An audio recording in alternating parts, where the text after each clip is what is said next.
Franklin County Board of County Commissioners now in session. This regular meeting Wednesday, March 4th. It's good to see you all here this morning. Michael, Aaron, all the rest of the staff that helped us prepare this agenda, thank you for that. We do have some business to take care of, so let's get started. Commissioner Croom, can you lead us in the prayer and pledge this morning, please? Yes.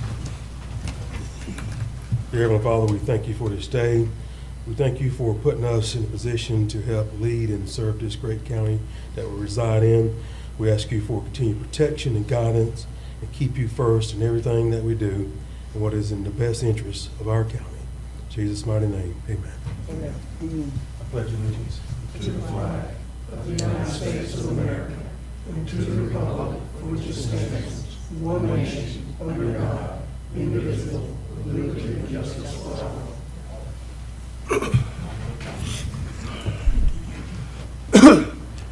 All right, Mr. Morone, there is, I think Attorney Schuler has an amendment to our agenda before we approve it this morning. I do, Mr. Chairman. All right. What I'm asking the board to do this morning in this request to amend the agenda is to add a request for an executive session pursuant to Chapter 286.011, subparagraph 8, regarding the lawsuit filed by the Landing at SGI LLC versus Franklin County. This is the Franklin County Circuit Court case, case number 2025 CA 56. All right. So we're just adding that to the agenda by approval, correct? Yes. Okay. All right. Anything else, Michael? No, sir. All right. So I would entertain a motion to approve the agenda as it's been published and with this addition. Second. We have a motion to approve by Commissioner Anderson, second by Commissioner Ward. Any discussion, Commissioners? All in favor? Aye. Any opposed? That's unanimous. Up next, we're paying the county's bills and approving the minutes from January 20th of this year and February 4th of this year. So moved, Mr. Chairman. Second. We have a motion to approve by Commissioner Sanders. It's been seconded by Commissioner Croom. Any discussion before we vote? Seeing none, all in favor? Aye. Any opposed? That is unanimous. All right. Mr. Ming, you have a card filled out, but you want to speak during the Barnacle speak or now? I think I might as well go now. Okay, we'll come forward. Yes, sir. Please state your name for the record when you get there, and we'll, you have 5 minutes, sir. Rudy Mang, Alligator Point. Good morning, gang. Spring break's here. Georgia starts on the 9th, and we started to get busy last weekend with parking. So hopefully, I don't need to say anything because the gang is here to talk about the Barnacle. That was really all. We really need this to move ahead because it's going to be crazy. It's a beautiful weekend this weekend, and you guys are going to be busy. We're going to be swamped. Would appreciate that the Barnacle gets moved forward and used this weekend. That's all. Thank you. All right. Mr. Al Stone?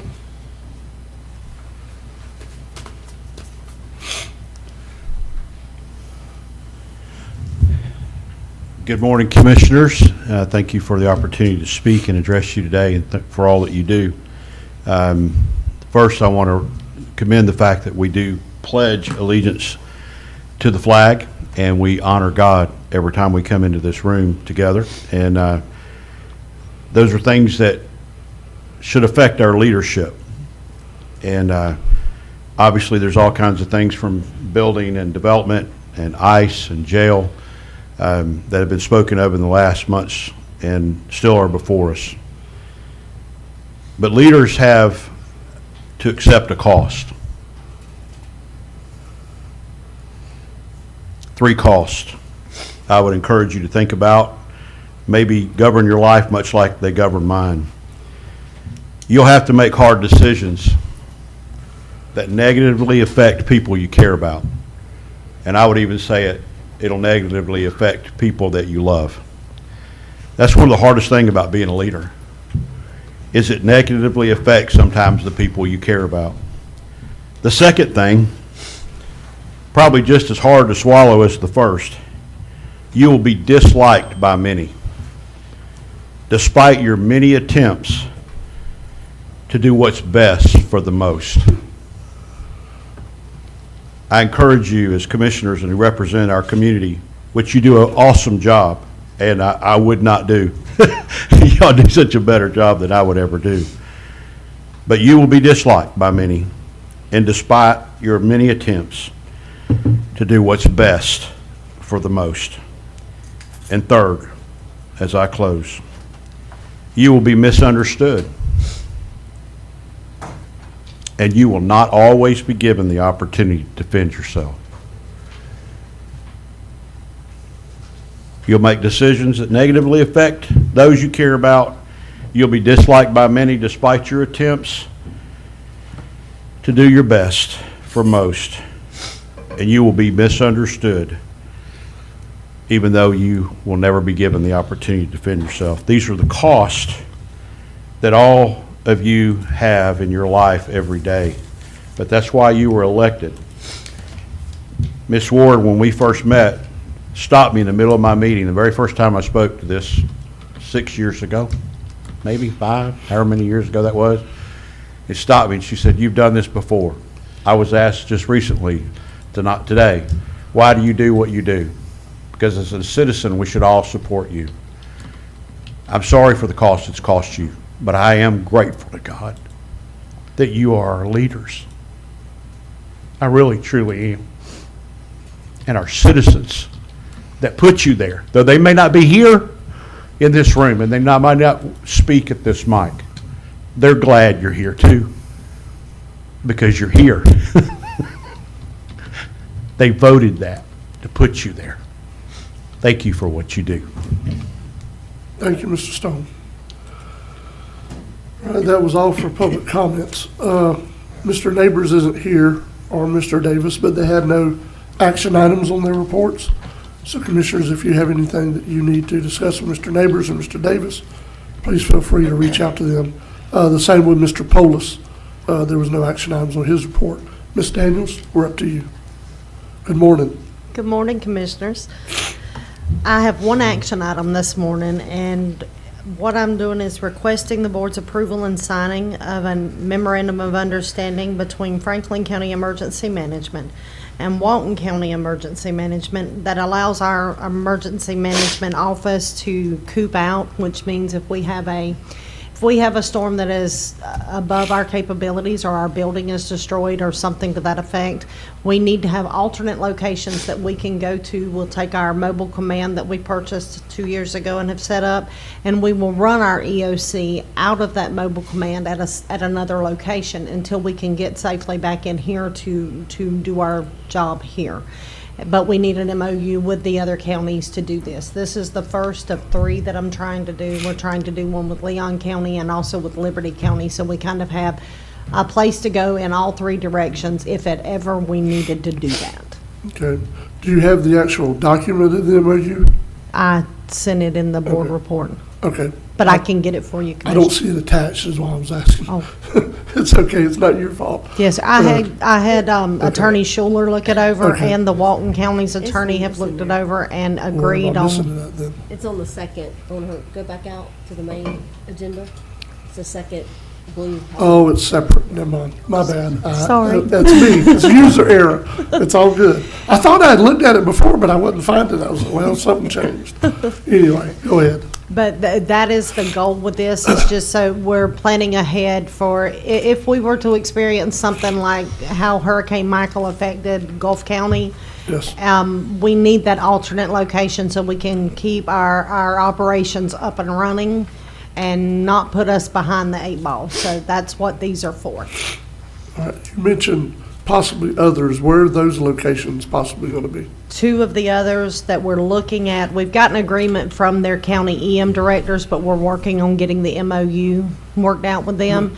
One is Liberty County and one is Leon County. Okay. Yes, sir. Very well. And you said the attorneys already reviewed this? This MOU? one here, yes, sir. Attorney Schuler's reviewed it, and also Walton County's, their attorney has reviewed, and this is their agreed upon MOU. All right. Yes, Any sir. questions, commissioners? No, sir. I'll make a motion to approve. All right. Second. We have a motion to approve by Commissioner Ward, It has been seconded by Commissioner Croom. Any discussion? Director Daniels, just one.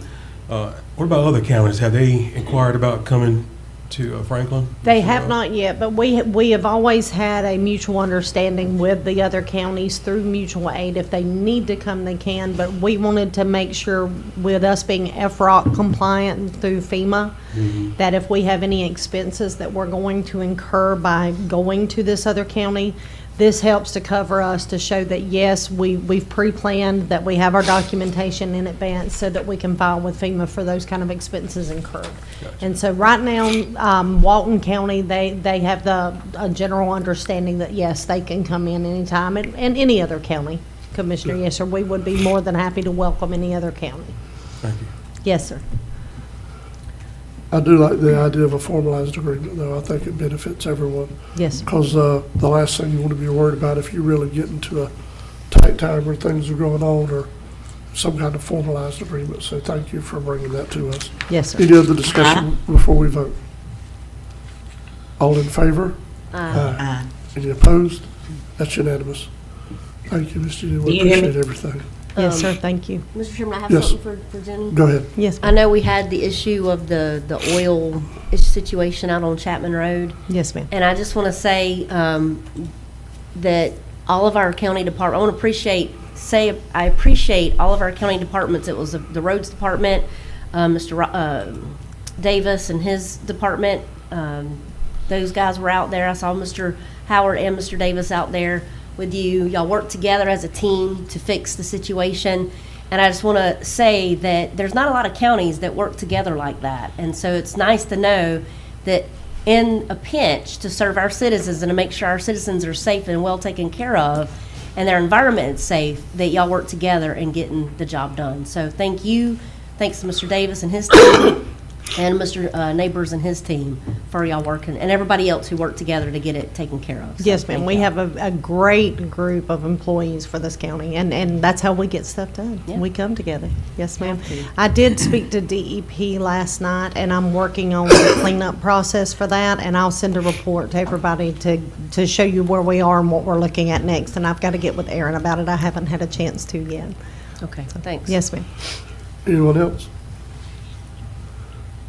Jennifer, thank you. Thank you. y'all for all you do. Yes, sir. Y'all have a good day. Mr. Morone, is Miss Whitney attending via Zoom? She didn't have any action items, but, No, I do not see, okay. sorry, I don't see it. So she did have something in her report thanking the board for paving the parking lot at the Eastport branch of the library. I don't know if you've had any chance to go look at it, but it's a lot nicer than it was. And thank you, commissioners, for that. Mr. James Osteen, is he here or is he attending via Zoom?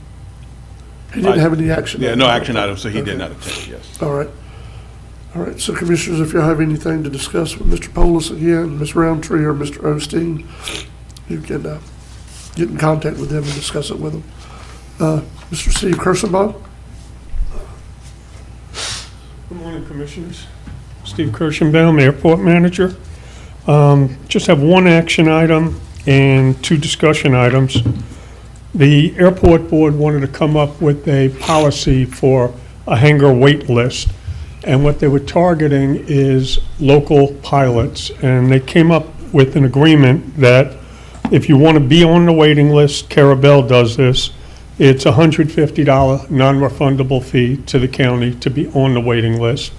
And people that are given priority are local people first, and then it expands out from there. So this way, we have aircraft at the site that are going to be fueling, servicing, not a person from another state that rents a hangar and comes in a couple times a year.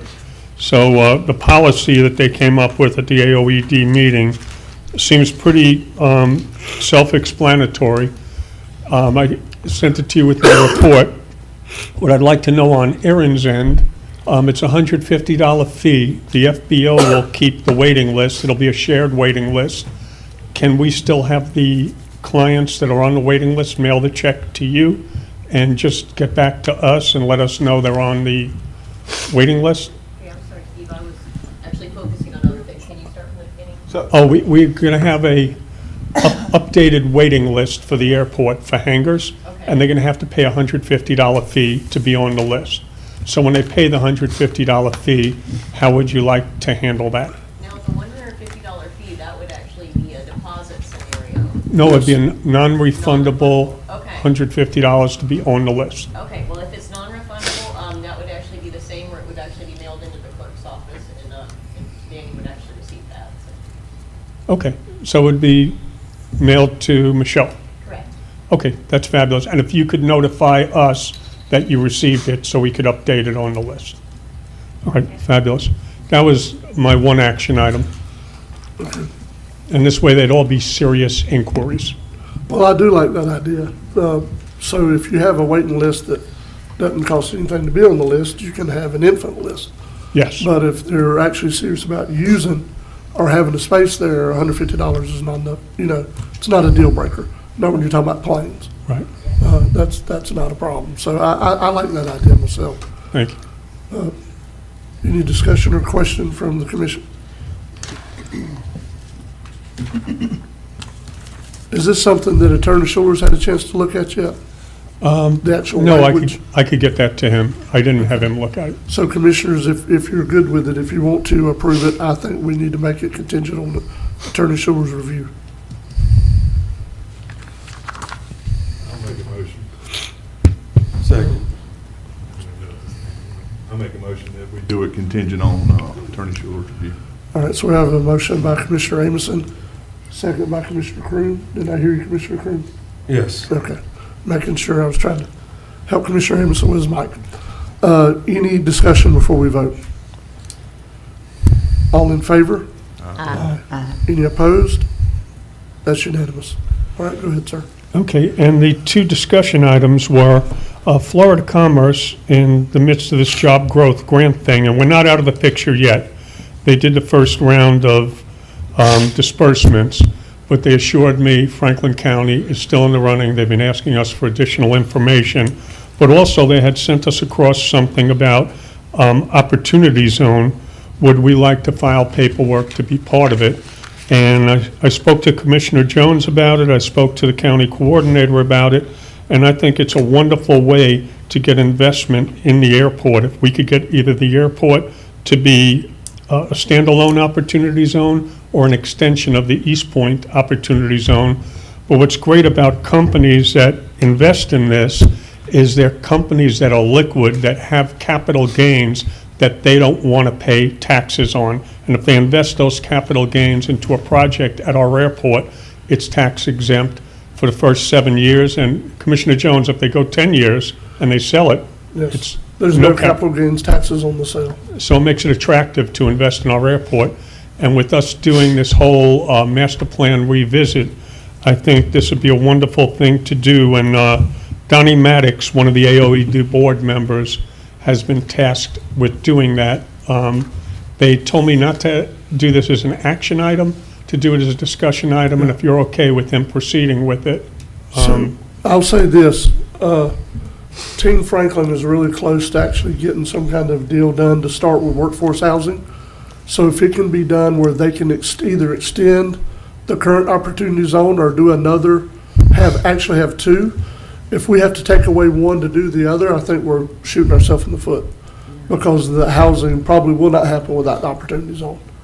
It's a Right. very important part of it. So, and that's really close to actually, if we ever start to build the first house, then everybody will believe.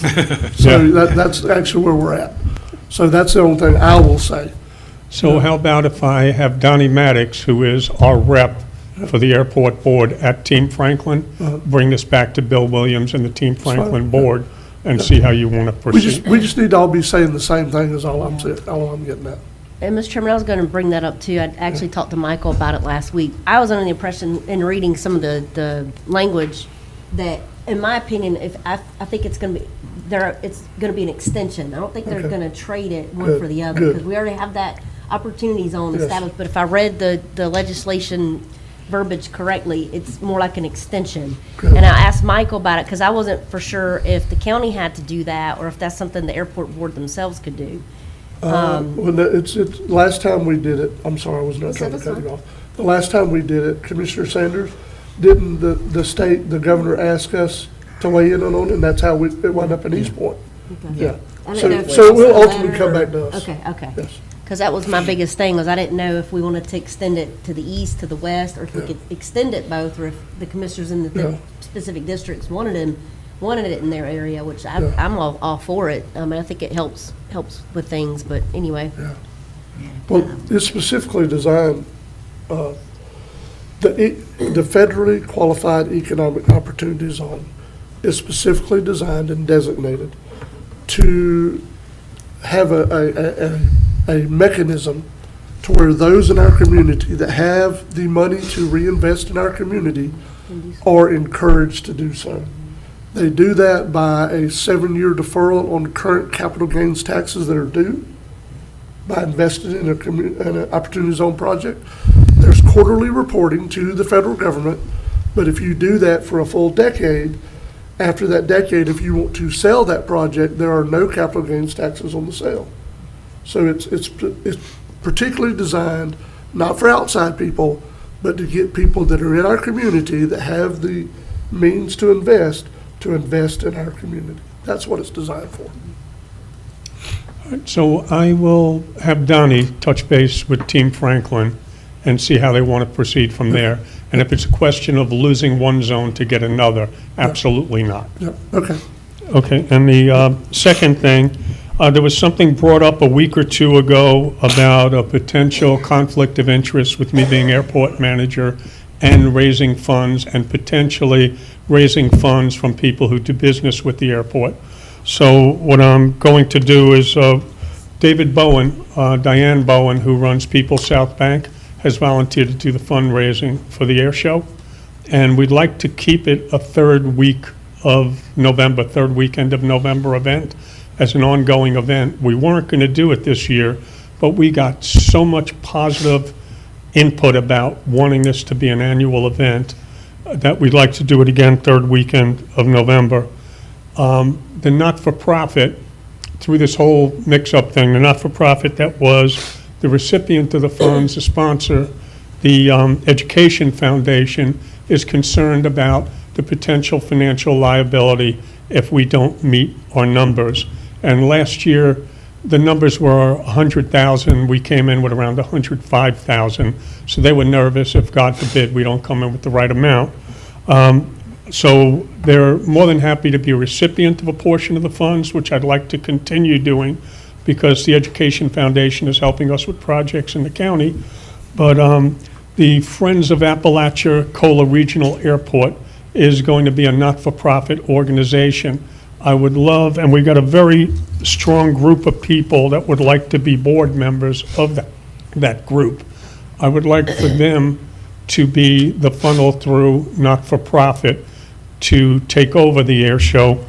And I've got David Bowen from the bank. I've got David Hughes from the school district. I've got somebody from the ABC school. I've got Ken Goodman, a person in the plantation. Mark Goldstein from the Parrot Heads. We got a bunch of people, Phil Shelley, that I'm going to pick the strongest of the strong to be the board of that group. And just wondering if you would allow me to move the air show in that direction, and potentially, if it's Friends of Apalachicola Regional Airport, they could, as this event grows, donate a portion of the proceeds back to a project at the airport too, as well. Yeah, I don't think this board cares about who actually runs the air show, but I will say this, since you bring it up publicly, your name does not need to be involved with that board Right, at all. right. That was the tension between the conflict or potential conflict.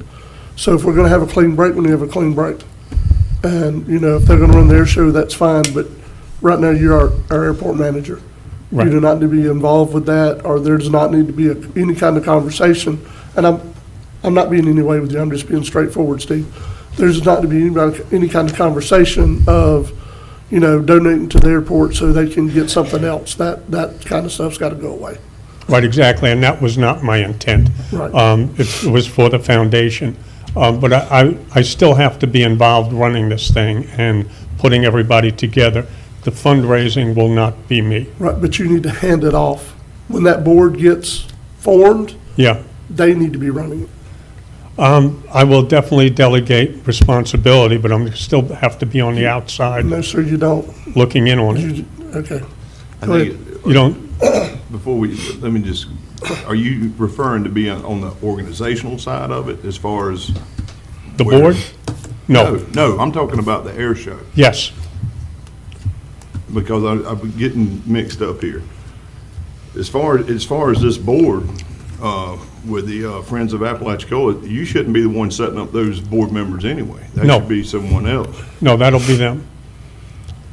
Because I think what Commissioner Jones is saying as far as the, and I'm not You're trying good. to speak You're for you, good. I'm You're trying to good. figure out where we're going here. I am too. Organizationally, obviously, you've got to be a part of that, being the airport manager. Yes. But as far as the money and all that stuff, that needs to be somewhere else Right. with this nonprofit. Right, absolutely. Is that- That's all I is was that- trying to okay. say, yep. But I can't not be, I can't not be involved in it. Right. No, it's not, that's what I'm saying. He's not Yeah. saying that you can't I'm be talking about the involved. money He's side talking of about it. the money. Yeah, oh, Because- absolutely So if we not. say we're doing this for potential conflict, we're completely doing away with conflict. Right, So whatever we do, there has to be a clear line of demarcation, because I will remind you, and that board or any other board, if you serve and are advisor to this county commission, you fall under sunshine law as well. right. And sunshine law violations are orange jumpsuits. Uh, They are not slaps on the hand. Right. So we need Just to make that- sure it's all clear. Because they're going to need my advice and my talent in That's fine. having done this before. That's fine. All right, so I have your blessing to do that. I'll bring back who they set up as board members to the next meeting, and as long as everybody's comfortable, I'll have them get the not-for-profit status and everything else for the organization. Any other questions on my report or on this issue? Any other questions, commissioners, or concerns? Steve, thank you. All right, Thank you for thank you. everything. And this event, I'll tell you, is becoming the cornerstone event. Everybody's talking about it. So, Thank you. thank you, guys. Let's take a 5-minute recess.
Board of County Commissioners now back in session. Ms. Aaron, are we opening some bids or RFQs today?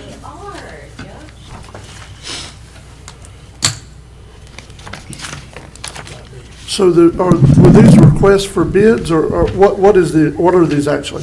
Both of these were invitation to bid. Invitation, okay. Yep, and both actually had a mandatory pre-bid meeting associated with them. Okay, and once we open these bids, are they going to be turned over to the same, The first one, which is the 8th Street East Dune Walkover, will be released the bids to the project engineers, MRD and Associates, for their review and recommendation. Okay. And then the second one, which is the Island View Park Fruit App improvements, that will be released back to project engineers Dewberry and Associates for their review and recommendation. all right. Go ahead, let's open some bids. Thank you. Yep. Oh, yep. This is for the 8th Street East Dune Walkover. This project consists of the demolition and replacement of a wooden dune walkover located at 8th Street East, St. George Island, and the parking improvements. The replacement 8th Street East dune walkover is a 6-foot wide by 173-foot long wood pile supported structure. Parking improvements to prevent forward encroachment onto the dunes will consist of regrading the existing material, adding gravel, installing post and rope fencing, relocating the existing signs and trash receptacles, and installing wheel stops. Board action, already mentioned that. Yeah. Sorry. You don't have to roll over me. Don't go quite that fast, sir. Okay, the first bid is from, let's see here. Okay, this is Michael L. Anderson Incorporated from Panama City, Florida. Michael L. Anderson Incorporated, Panama City, Florida. Total base bid, $179,008.60. $179,008.60. Let's see here.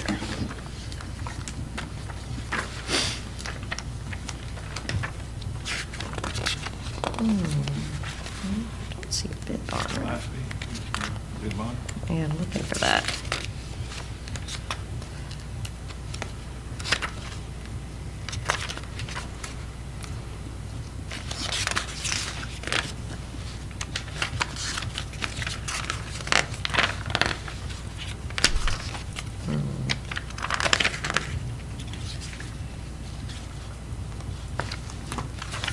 Bid bond included.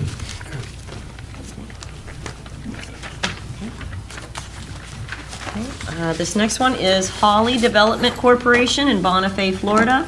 Holly Development Corporation, Bonifay, Florida. Total base bid, $361,562.50. $361,562.50.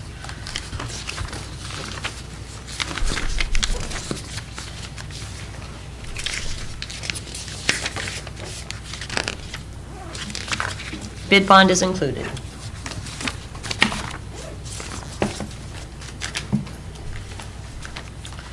Okay, this next one is, let's see, CP Squared LLC. Again, CP Squared LLC, located in Apalachicola, Florida. Their bid amount is $102,961.90. Again, $102,961.90.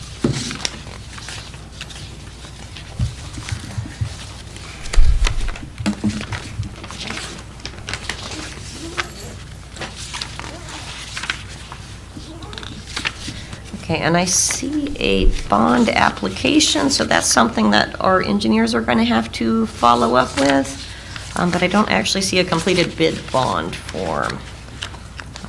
So we will have to get our engineers to follow up on that one.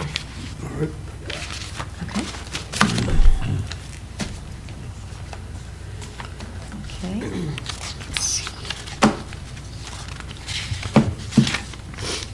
Okay, this next one is MKM Quality Construction Incorporated, and they are located in Mexico Beach, Florida. MKM Quality Construction Incorporated, Mexico Beach, Florida. Total base bid, $99,730.87. $99,730.87.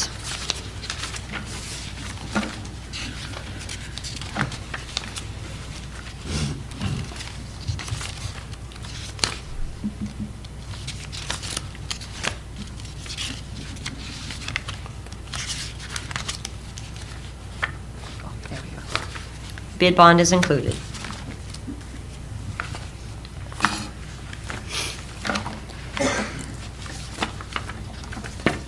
Okay, this next one is Galloway Construction Incorporated, located in East Point, Florida. Galloway Construction Incorporated in East Point, Florida. Total base bid, $145,290.49.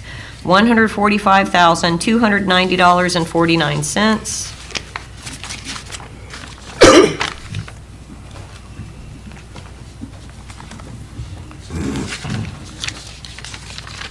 Okay, and this next one is JT Ruby Contracting Incorporated. JT Ruby Contracting Incorporated. They are located in, let's see here.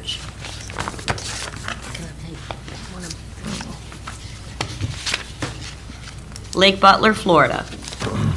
And total base bid is $132,165.05. $132,165.05.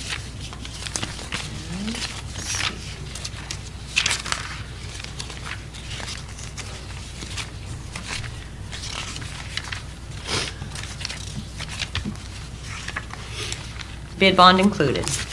All right, Ms. Aaron, 2 questions. Did Galloway have a bid bond? They did. Okay, I didn't hear you say it, I'm sorry. The other question is just to make sure that I know what's going on here, and the board does. It's an invitation to bid.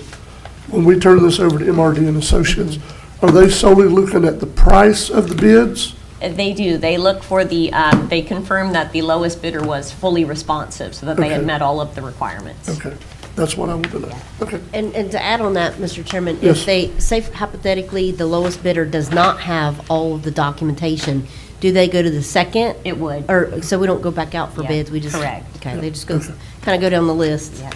Yep. Unless we want to go back and add like some further clarifications within the bid specification packet, because we have done that before. Yes.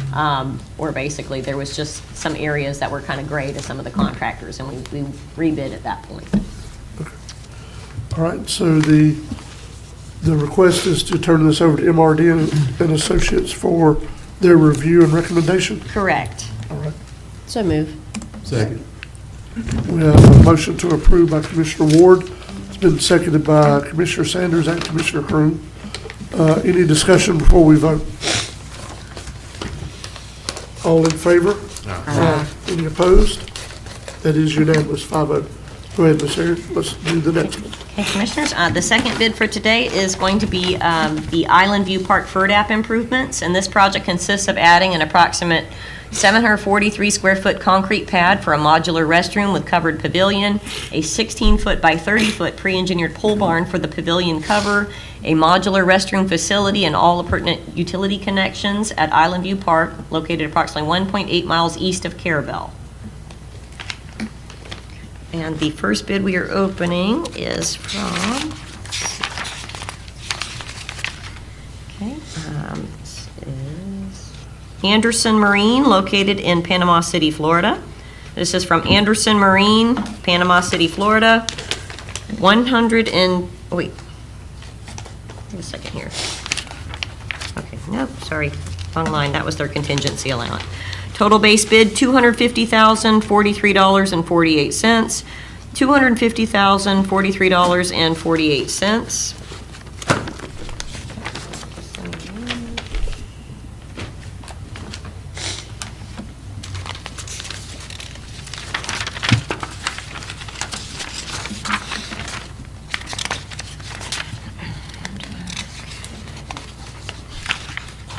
Aaron, Anderson Marine, is that the same as Michael L. Anderson Incorporated? That I will have to figure that out, because it was a different company name. All I right. didn't retain the mailing address. What was on the outside? It's whatever's on the outside. Yeah, that's what she puts, what's on the outside. So what does it say up there? Infrastructure? Well, this one is this one. No, this goes with this. This is that one. Yeah. So, oh, he's asking for which? Yeah, I- Oh, I'm I sorry. thought it was that one. Michael Anderson, that's what she put, sir. Michael Anderson was on the outside. Should be. I'm sorry, Aaron. Okay, this next one is Infrastructure Incorporated, located in Tallahassee, Florida. Infrastructure Incorporated in Tallahassee, Florida. Bid bond is included, and total base bid, Total base bid, $188,835. $188,835. Mr. Chairman, Aaron, did you mention if the Anderson had a bid bond? I don't remember. Yeah, I may have missed that one. Sorry, guys. Yes, bid bond was included with that one.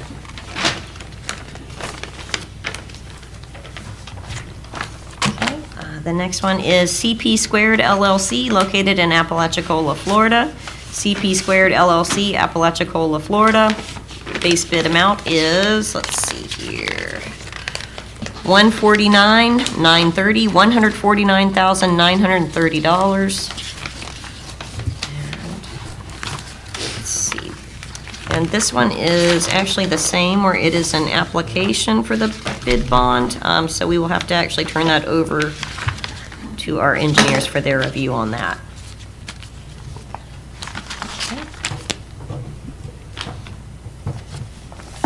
So did the one from Tallahassee before have a bid bond? They did. Okay, I missed that, I'm sorry. Go ahead. Okay, the next one is, okay, this is Certus Builders Incorporated in Bristol, Florida. Certus Builders Incorporated, located in Bristol, Florida. Total base bid price, $124,651.74. $124,651.74.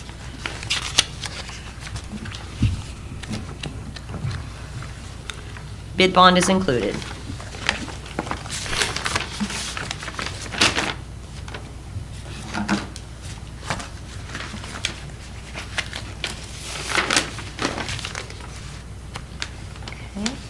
This next one is Galloway Construction Incorporated, located in East Point, Florida. Galloway Construction Incorporated in East Point, Florida. Their bid bond is included, and their total base bid price is $90,276. $90,276.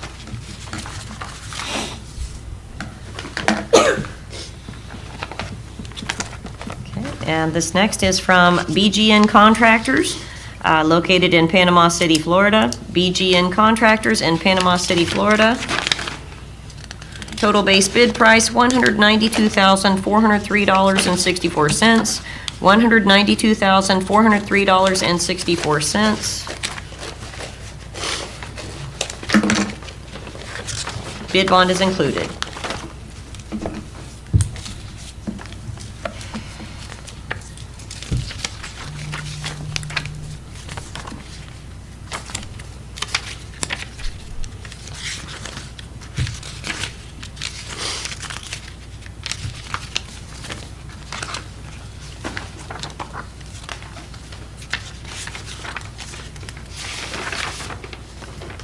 This next one is from Legends Construction and Design Incorporated, located in Crawfordville, Florida. Legends Construction and Design Incorporated in Crawfordville, Florida. Total base bid price, $88,545. $88,545, and the bid bond is included. All right. And Ms. Aaron, these 7 responses to our invitation to bid, you said they'll be turned over to Dewberry Correct. for recommendation and review? Or review and recommendation. All right. Pleasure of the board. Make that motion. Okay. So a motion to approve by Commissioner Sanders, Second. second by Commissioner Crew. Any discussion before we vote? I'm glad that, to see that both of these had several responses to the invitation. And local at that. Yep, there is. All in favor? Aye. Any opposed? It is unanimous, 5-0. All right, Ms. Aaron, we're up to your report. All right, Commissioners, let's see, I have action items, let's see. There are 3 action items, and then just number 4 is just for board information. Okay. Commissioners, are there any that you want to pull to discuss, or any questions you have before we entertain a motion to approve these 3 items on consent?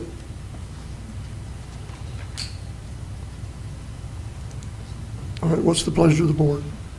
So moved. Second. All right, we have a motion to approve these 3 items by Commissioner Crew. It's been seconded by Commissioner Ward. Any discussion at all? All in favor? Aye. Any opposed? That's unanimous. All right, Ms. Aaron, let's talk about some updates. Okay. The Restore SGI Stormwater Project, the roadway resurfacing has begun for that project.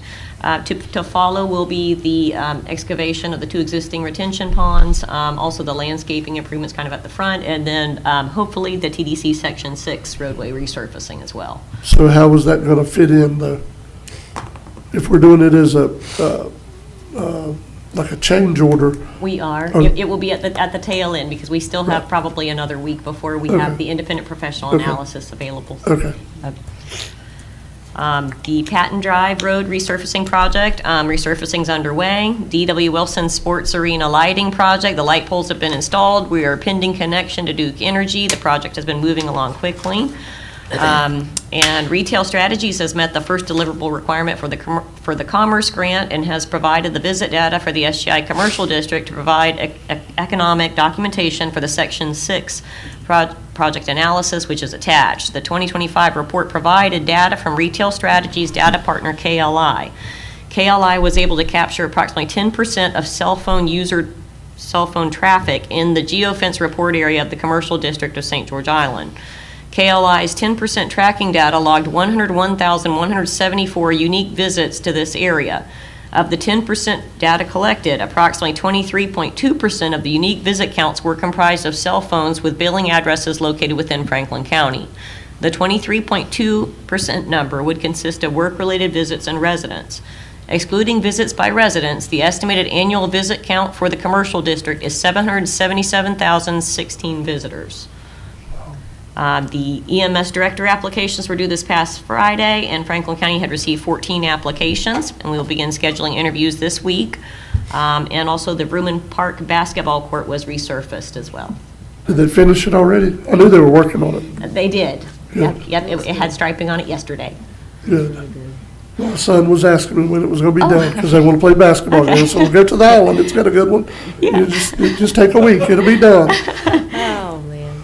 It's okay. Good. It's all right. You can go to Vrooman Park if he wants. Yeah, but he couldn't while they were working on the court, is what I was saying. No, it's all good. Miss Aaron, I have a question. Where are we on the park that we're trying to do in East Point? Well, I know we're waiting to hear back from Dewberry. Yes, Yes. yes, yep. Actually, we should have the bid specifications ready to go on that one, we think, within about a week. Okay. Yep, I actually got the East Point Water and Sewer application on my desk for Okay. kind of filling Do we that out. have anything else we can do to help speed that along? Because I really want the first stage to be done and ready to use by July 4th. Is there anything else we can do that needs to be done to speed that along other than what we're doing? As far as just waiting on the bid specification packet, that's Okay. it at the moment. All right, Yep. I'll make some phone calls. Yep. All right. Anyone else have anything for Miss Aaron? Mr. Chairman, I do. Just on the Donnie Wilson Park, we've got the easement and all that squared away. All we're waiting on Yep. him is just throw the juice to it. That's correct. Okay. Yep, I even followed up with Catherine Lopez with Duke Energy just to make sure that they had everything, and they confirmed that they did. So apparently Duke's waiting on the green light from their administration. So, Aaron, I got something on your, on our EMS director application. Who all is going to be on that board? Let's see, it will be Michael Marone, EMS consultant, Louis, and then also Dr. Colby Redfield, who's actually the medical director at Weems now, so. With the EMS department, I saw where there was open positions for paramedics. Correct. EMTs. Is that everyone having to reapply? Yes, All yep. current employees have to Yep, reapply? yep, and that was actually a suggestion by our labor attorney. They actually recommended doing it that way, because basically everyone's going to be a new hire. So everyone reapply, of course, they will be given favorable treatment, but yes, we are encouraging everyone to apply. Pay grade will stay the same? How will that work? Actually, that was on my report from, I believe, the last 18th. meeting. Yes, yep. There was a difference in Yes, grade for yes. somebody that was actually coming across as a Weems employee. There was a grade difference. I got you. Any other questions for Miss Aaron? Miss Aaron, I do have one thing. I would like you to send information to all the commission, because I don't think we all are aware of it. There was a decision made by this board, I don't know, 6 or 7 years ago maybe, in regard to county employees. I think it was set up so if you didn't have somebody that had worked for the county for a certain amount of years, they couldn't get a benefit of insurance if they retired before 62 or 65 or some age anyway. They couldn't continue to have county insurance until that year.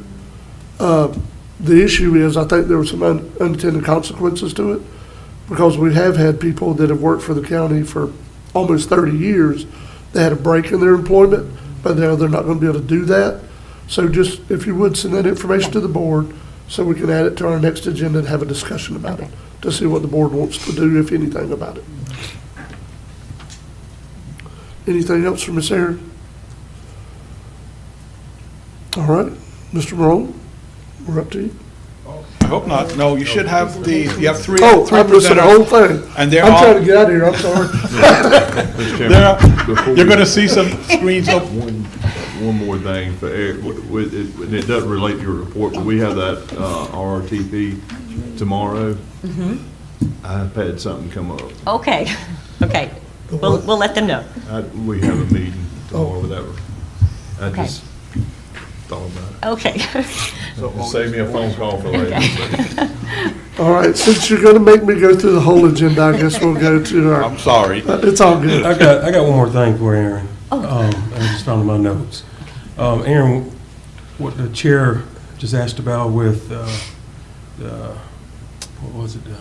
Insurance? Insurance time. Can we also, I want to inquire about like the employees' sick time, vacation time, like how much accrual they okay. get. Okay. And comp time, if that's such. Gotcha. If that's such a Yep. thing, I want to have that discussion as well. Yeah. Okay.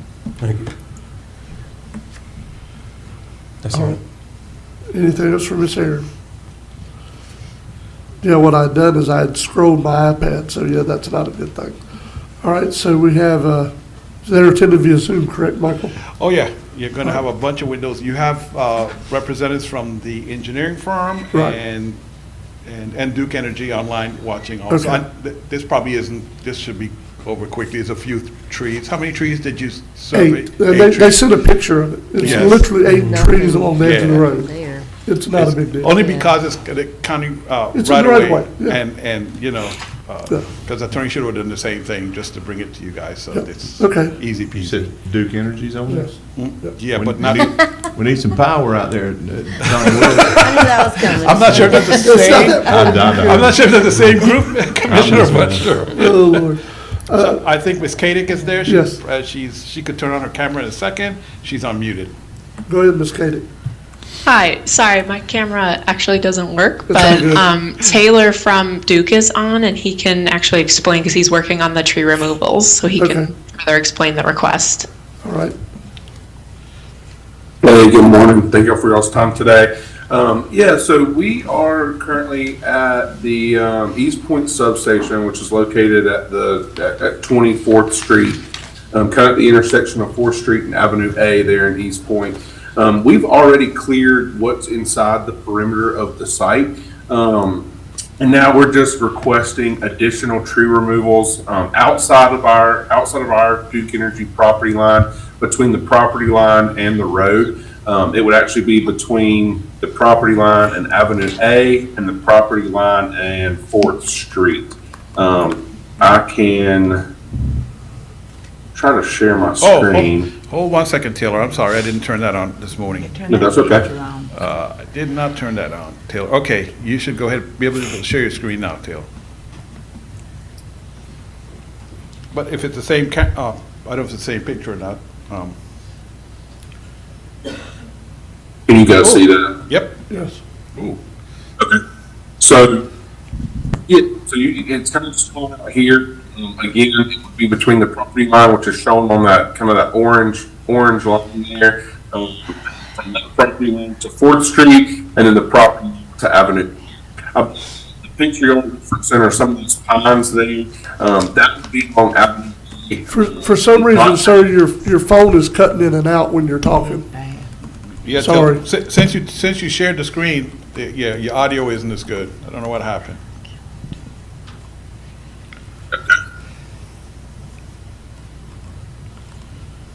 Guess we lost him.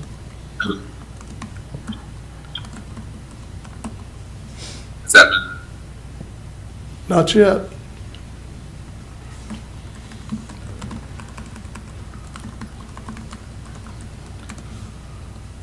Michael, do you have the picture they sent us? Can you just share that picture? Is that possible?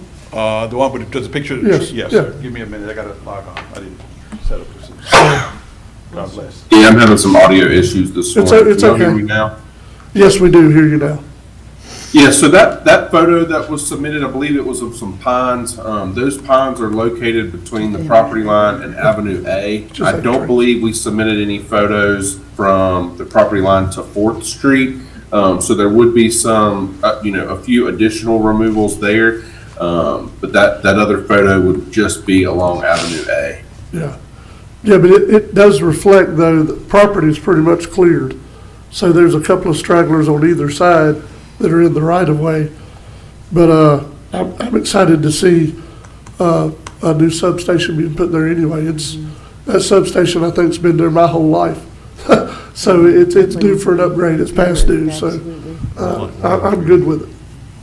Yep, absolutely, and you hit the nail on the head. There's just some stragglers there. The health of the tree now that entire site has been cleared, you can see that they're not in the best health.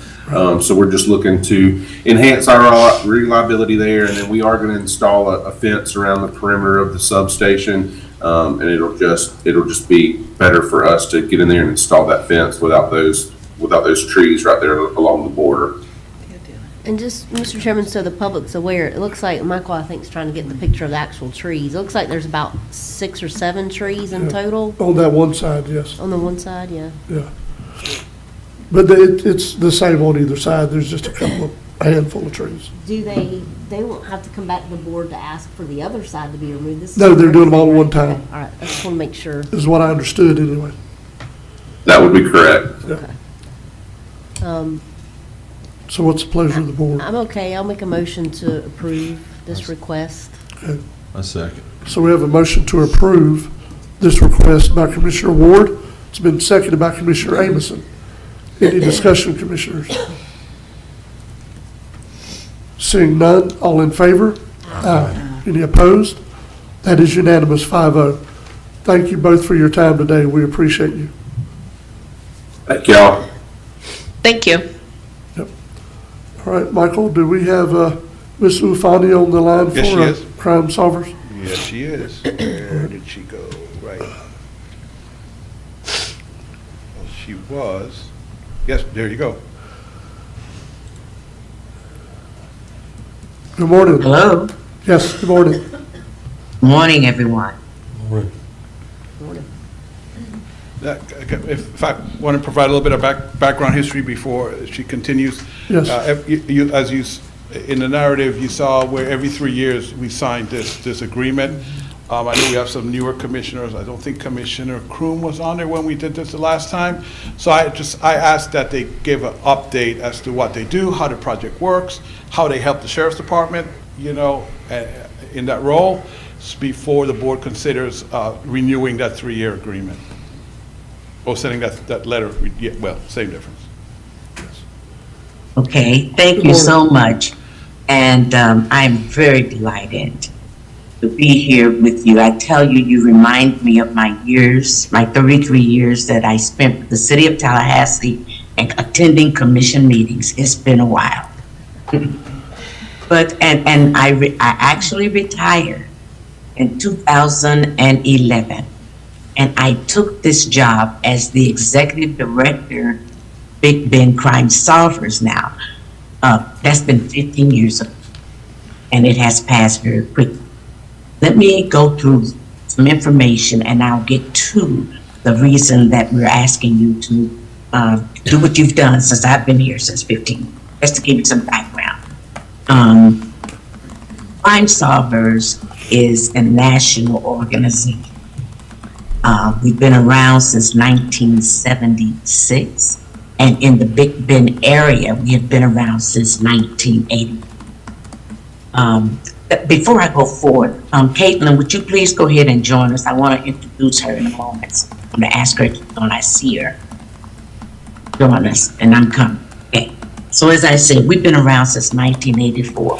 Big Bend Crime Solvers consist of 7 counties: Liberty, Leon, Gaston, Jefferson, Taylor, Wakulla, and of course, and Franklin Law. As far as I can tell, and our records have been a part of this organization probably since '84. In fact, all of our counties have been with us for a long time. We are in the second judicial circuit, like why it was formed, like is, as well as when we talk about the Big Bend, we think about that curve on the map, and I guess that's why Teller County is a part of the Big Bend Crime Solvers, although it is not in the second judicial circuit. Recently, you all, meaning December of 2000, we changed our name from Crime Stoppers, Crime Solvers. And that was primarily to just simply reflect more of the role that citizens play in the fight against crime. And we don't want, many people think that we are a police organization, a law enforcement organization. We are a not-for-profit organization. And we want to make sure that people know that there is a distinction between us and what we do, because we want to be about getting as many tips as possible when it comes to having information to solve crime. The other person that I want to do right now is Caitlin Grimes. She is the law enforcement coordinator. Her job as the organization is to assist law enforcement in the fight by helping people and encouraging people to report crime. When it comes to handle tips that we receive, that's the law enforcement, each respective law enforcement's responsibility to do that, obviously.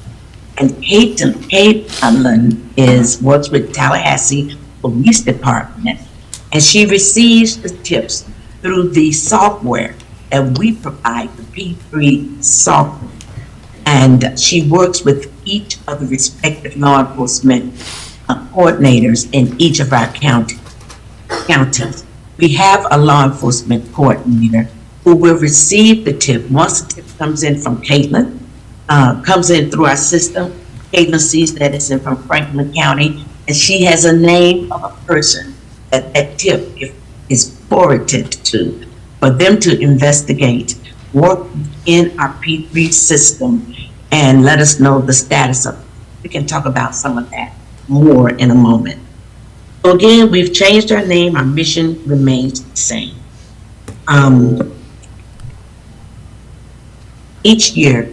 Every 3 years, the law that you see in the documents that I have provided, we must ask each of our counties do they want to continue with us representing them as relates to receiving funds from the Office of Attorney General's Crime Stoppers Trust Fund.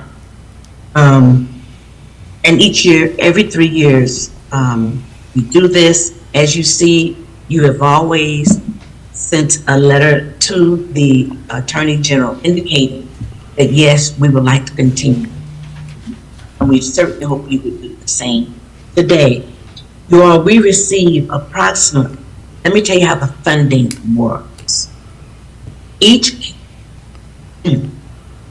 We receive $14 of $20 that is collected for everyone who goes through our court system. That's collected by the OAG's office. Because of the diversion program that state attorneys have, we don't always get any funds. Once a case is taken off the books, it doesn't go through the courts, then we receive fewer funds. Every year since I have been here, receive less and less funding. Right now, as it relates to Franklin County, we receive about $3,300 from that.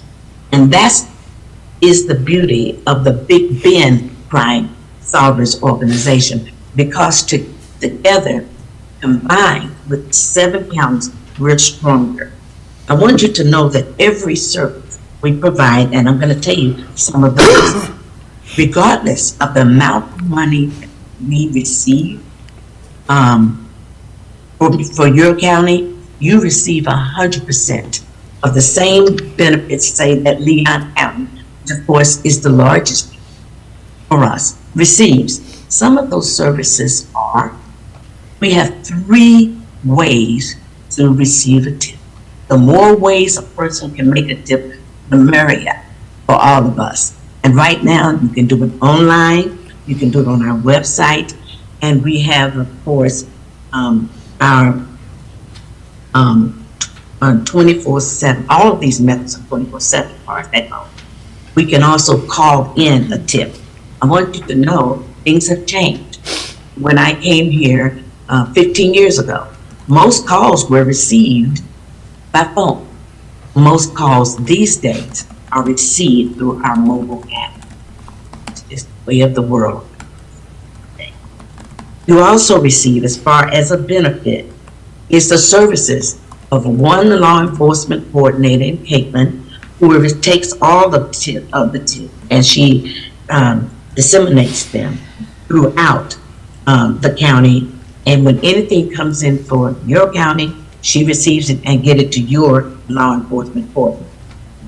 We pay out tips. The rewards that we pay out for tips for an arrest is $500 up to $5,000. I will give you more statistics in a moment. But I want you to know now that we also have something new. We will pay rewards for tips that will prevent a crime. We finally have realized, when you pay for an arrest, that's after something has happened. Now we're on the proactive side. We want to be preventive, and we will pay the same amount, $500 to $5,000, for the prevention of a tip. You have access to our webpage, and on we have a link to you as well. If anyone wants to come to our site and want to connect with your law enforcement directly, they certainly can do that. We use every method to promote, and that is our role, to promote to the community. Law enforcement is our partners, as well as the community is our partner. The other side, we stand in the gap, trying to make sure that people understand that there is an alternative to promoting a crime. Go to law enforcement if you'd like to, but we know folks, some people are fearful or just don't want to, but they have information, and it's a wonderful thing to have in your community a source like us, where the tip can be made to an alternative source. And we promote our services on every source of medium: social media, newspapers, Facebook, radio, Instagram, television, billboards, in every way that we possibly can. We have, one of the other services is we have a special place on our website that talks about code and wanted criminals. You can put your wanted criminals on our website as well as have it on yours. We provide promotional materials for community events to your law enforcement agency. We have also participated in community events there.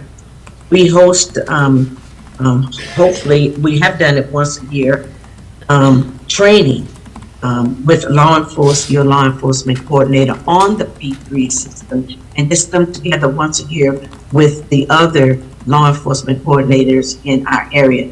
And they talk about whatever they feel is necessary to stay in touch and informed. You have 2 administrative staff with me and my assistant to help manage this program.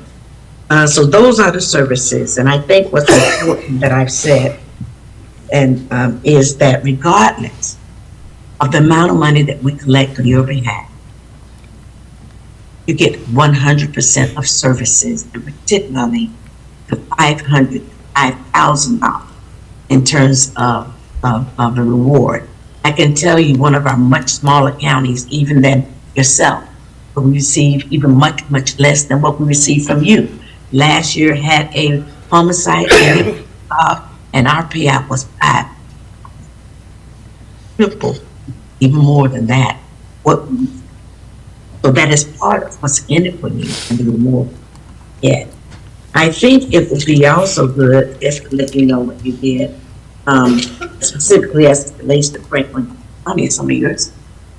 In the last 3 years, we received approximately 3 tips, and even since that doc that you have there, didn't have a tip that we received this very recently, within weeks ago, from Franklin County.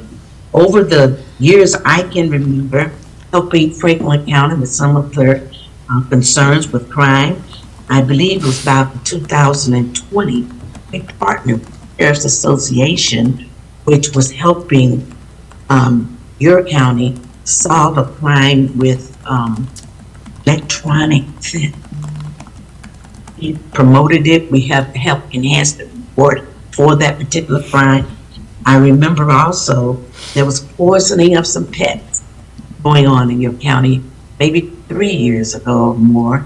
And we also helped promote that on TV for you, put out some really some posters and things, and created a poster for you all to help with that. So indeed, while we may not get many tips from your county, we're a source that can help you when you do need the help, and when someone does want to make a tip other than coming directly to law enforcement.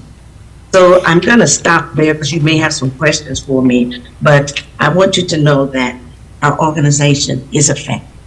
Organization does work. Law enforcement throughout our county, throughout counties that we serve, indeed call them or assist. You have the report from 24, the annual report from 24 to 25 that did go back and look at some statistics over the last 3 years. I can tell you that statistically we receive approximately 120 tips a month. Some of those tips are for information only. Some of them just don't give enough information. Some of them are, and certainly a good percentage of those are good tips that are forwarded on. So people are calling us.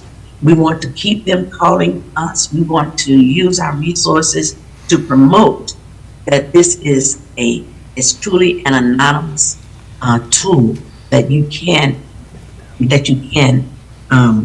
use as your personal tool. That's what I call it, to report crime. So most of the tips that we receive is, give you some statistics I'm about to wind up, is that most of the tips are drugs, but we also get tips against every regards every offense that there possibly is. We do collect many, and remove many guns off the street. As you see in that particular report that you have, I think we've been 34, and even since this report, we've got another 5 guns to add to that, and with more arrests. We pay out rewards in from 500, truly all the way up to 5,000, throughout that whole range, depending on the severity of the case, and actually do we have the money to do that. So that's just a little bit about what we do, how we do it. Caitlin and I are here to answer any questions. Thank you, Ms. Fufana. So I will say this, I thank you for being here today. I did want the commissioners to hear this more than anything. I wanted to make sure that this wasn't just something else we had on the agenda for a signature, and nobody really knew that we even had this kind of agreement in place.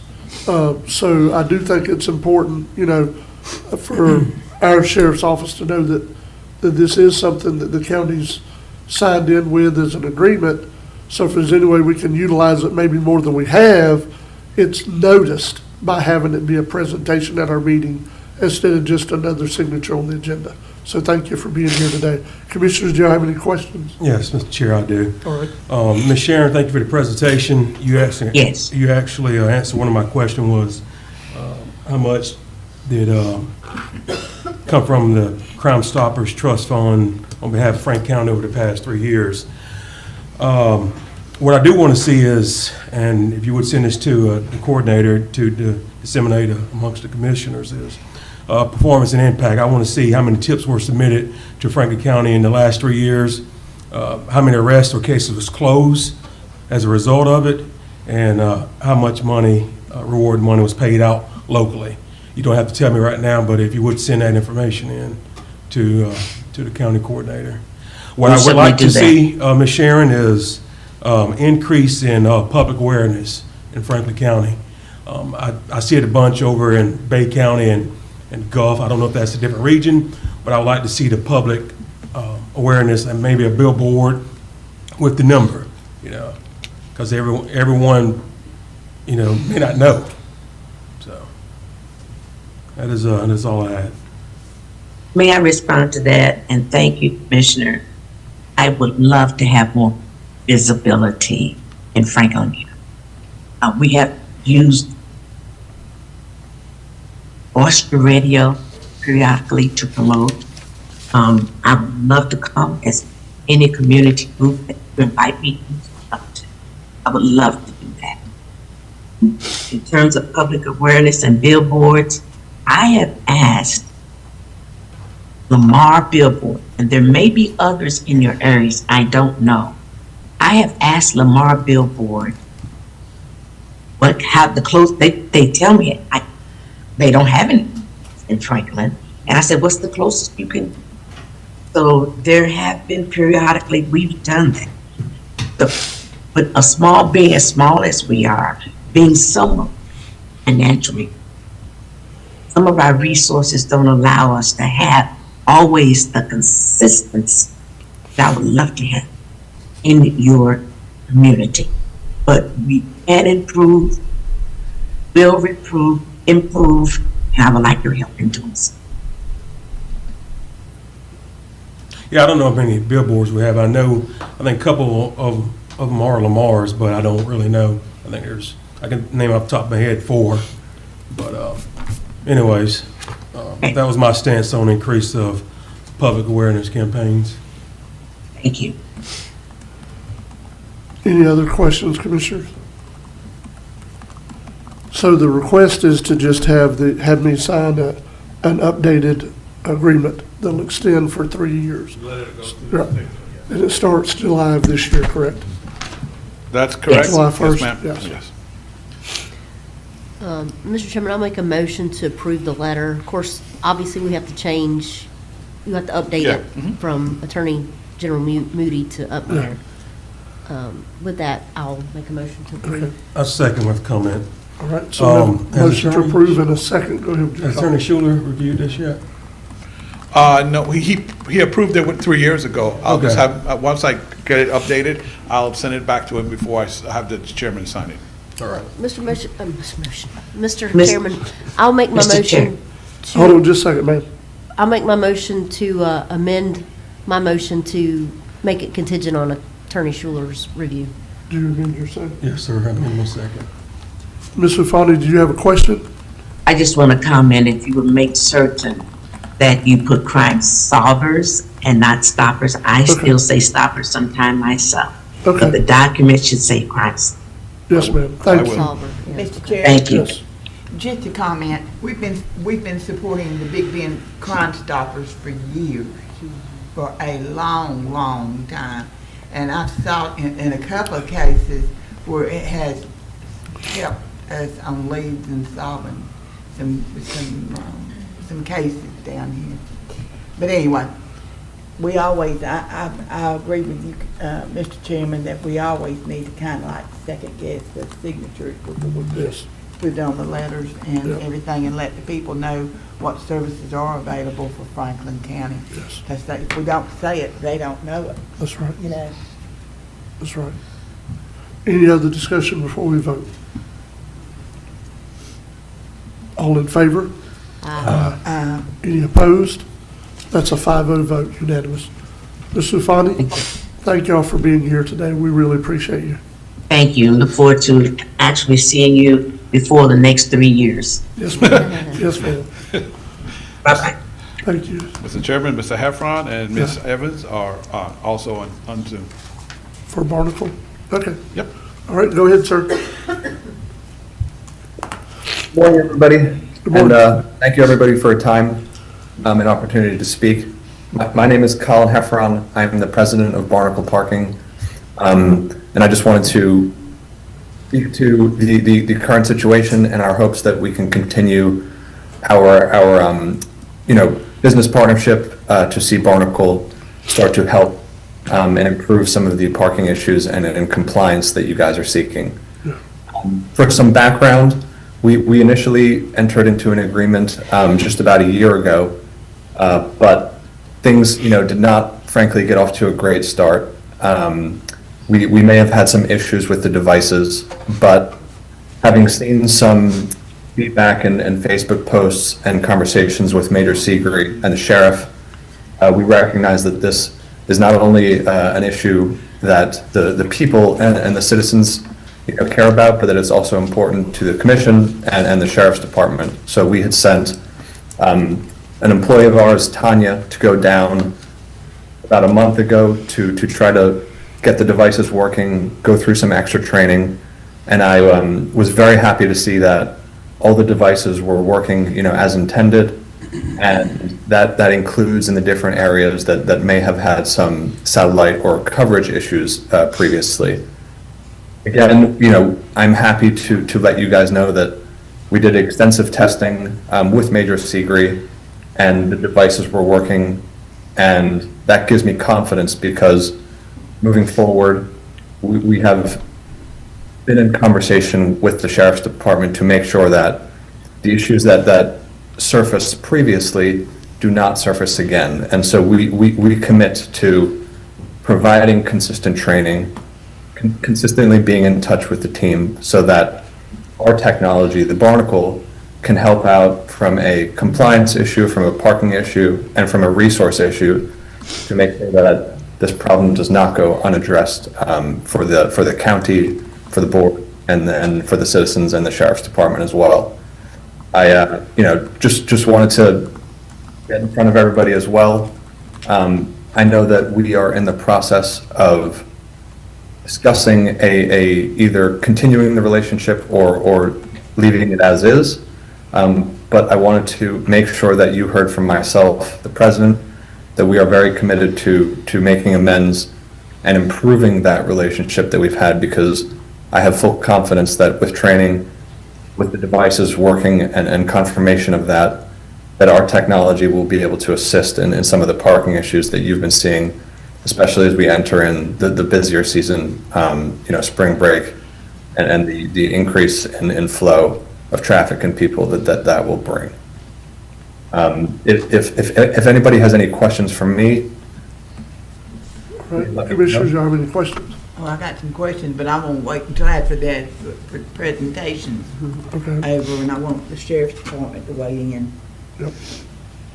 Mr. Chairman, I've got comments and concerns too, but I'll wait for Sheriff's Office staff to speak. Looks like we're asking for you to speak, Brad. They done said it twice, so we'll go to each other. Good morning, Commission and Colin and Miss Tanya. Appreciate you guys zooming in. As we've talked about, we're here for the Barnacle today. And I've got the device here. Wanted to bring it over at the request of Miss Sanders, just so you guys can see it here in person. See how big it is, see what area it would cover on the windshield. I have no doubt that the commission is going to have some questions for me as patrol major for the sheriff's office, and what has taken place in the past as a result of our experience with the Barnacle, and what we hope to see as the sheriff's office as we move forward. in hopes that we do gain your trust and ability to continue the contract in some form or another through the Barnacle Company. So if you have questions of me, please. Do we have any questions? I mean, I got questions, but go I ahead, got 'cause questions, you too. start. Brad, Yes, ma'am. excuse me, Major Secret. I can't do the name thing. Brad, what was the reason why we didn't have it working down there at Alligator Point, the Barnacle? I personally believe it was as a result of several issues. I submitted a letter to each commission, originally stating that some of it was, I believe, user error, and I'm not going to completely rule that out. And when I say user error, I'm talking about us as law enforcement. But I do also believe that, as me and Commissioner Jones spoke one time before, that if there was an upgraded service down in the Alligator Point area, that the device or cell service may work in a better fashion, if you will. And from what I understand, there's a Starlink that has been installed on Alligator Point. I can speak as when Miss Tanya come down and we went and done a test on Alligator Point. Each device, I deployed them personally. We had zero issue. We tried it from the Point Marina to what we all know as the third parking area, second, first, and even on the Bald Point area that day. We did experience about a 15 to 18 second delay, but it wasn't a result of the Barnacle. It was because of my cell service, which we rely upon when we deploy the device. But after about that 15, 18 second delay, my cell phone gained service. I was able to successfully deploy the device that day. So other than that delay, we had zero issues on Alligator Point. We then transitioned to St. George Island, where we tested it on both the east and west end of St. George Island, because as we all know, we talk about rebuilding some of the parking areas. Yes. As we move forward, we all believe, myself along with other individuals from the Sheriff's Office, that we're going to battle parking issues on St. George Island as well. And right now, from everything else we've seen, what we've tried to get a tow truck, citations, things of that nature, this is our best option. I hate to use the word failed, but I think I've also spoke that to each one of you. Whether as a patrol major, failure, communication training, whatever it may have been. I do believe there was a failure in some aspect, and but again, I believe this is going to be our best option for compliance from our visitors to Alligator Point, for them to adhere to our parking regulations on Alligator Point, to free up law enforcement manpower and hours and time consumed by going down on the beach or trying to track down whoever may be parked illegally. We could simply place this device, go about our day enforcing other laws that require our service. Can I ask another Yes, you question? can. Brad or either Miss Tanya or Mr. Collin, it's been told to me that after so many hours, I'm telling the secret probably, but after so many hours that the Barnacle, you can just pick it up off the windshield. How long do the batteries on this Barnacle last when you deploy it? Thank you for the question, Commissioner. The batteries last about 6 to 7 days deployed. Oh, 6 to 7 days? And You don't wait that long. Well, I can tell you that the sheriff has done assured me yesterday that if the Barnacle's on there after a certain amount of time, he's having a thing towed. It's not going to sit there no 6 or 7 days. I was told 6 or 7 hours. So I knew somebody would tell me Yes, wrong. ma'am. But the other thing is, Major, thank you. I appreciate that. For you to come and for Colonel Colder to come too. I know y'all have a busy time, and it's fixing to get busier because we're fixing to get Yes, it spring is. break. Yes, ma'am. And that's why we want to go ahead and move into this. But you're the president of the company, right, Mr. Colin? yes, miss. Yep. let me ask you a question. We entered into agreement with you about a year ago. We had these things, the barnacles, they, for some reason, did not work, whether it be internet, human error, or whatever. But the boards kept on paying money. I think too, how much was it that we all totaled? 18,000. 18,000? Mr. Collin, you know what I'm gonna ask you. What are y'all willing to credit the board with if we agree to get in another contract on these barnacles for not only just Alligator Point, for St. George Island too? What are y'all willing to do as far as let us see some money? Understood. And you know, I agree that there was a failure, you know, be it training, communication, device, and I want to take responsibility for that because I believe that it can still be a solution that improves some of the parking challenges that you guys have been having. And I had been discussing with Tanya about giving some concessions on free months for the, you know, to make up for what had, you know, the gap that had, you know, come through. And typically in these situations, we think about it on like a monthly basis. The contract itself was a 12-month commitment, and so I would be happy to, you know, as a show of good faith, but then also, you know, to continue to hopefully grow to meet, you know, whatever the scale of the parking challenges that you guys are experiencing. But you know, anywhere from two to 3 months, you know, completely free. So basically, the term would be a 12-month contract renewal. However, we would price it for 10 months, basically to make up for the slowness, but also to show you guys that I want to take responsibility for this. You know, whatever the cause was previously, you know, that is less important to me. It's my technology. You know, it's our responsibility to put Major Seagree and his team in the best position. And so I think, you know, 2 months, 3 months for free effectively, or priced into the 12-month agreement is what I think makes sense to show you guys good faith, to account for the non-usage, and to make sure that, you know, we are doing what we can to show you guys that we accept the responsibility. We still want to move forward, but we acknowledge that it did not start off as I would initially hope, and I do not expect that to continue to be the case. Well, I just want to let everybody know that when these were introduced to the Alligator Point folks, they were overwhelmingly supportive of it. But they're also supportive of being wise and about spending county money.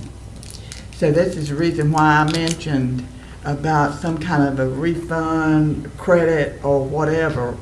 But I'm still going to look at the sheriff's department, and you know, I'm going to try to do what the people want because I know that there is a problem with parking. Now, we have come a long way in the past few years, but we still got a lot to go. And do I think this barnacle can help? I do.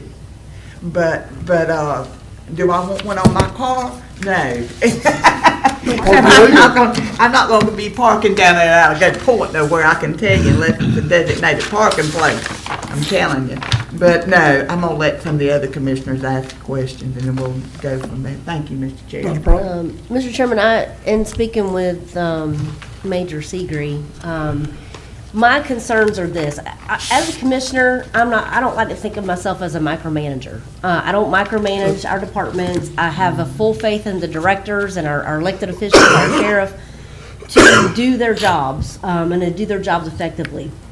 I will call and check on things from time to time, but to me, no news is good news. And I believe there was a lack of communication on a lot of people's parts. And not to get into the weeds, I feel like that I will be if hypothetically we do move forward with this, and I feel like we should give it another shot. But I've got questions, I've got concerns, and I will be riding around with you guys. So on a Saturday, I want y'all to tell me who's going to be zoned in that area. I'd like to ride along with them with that device to ensure that it's acting appropriately and that it's working appropriately.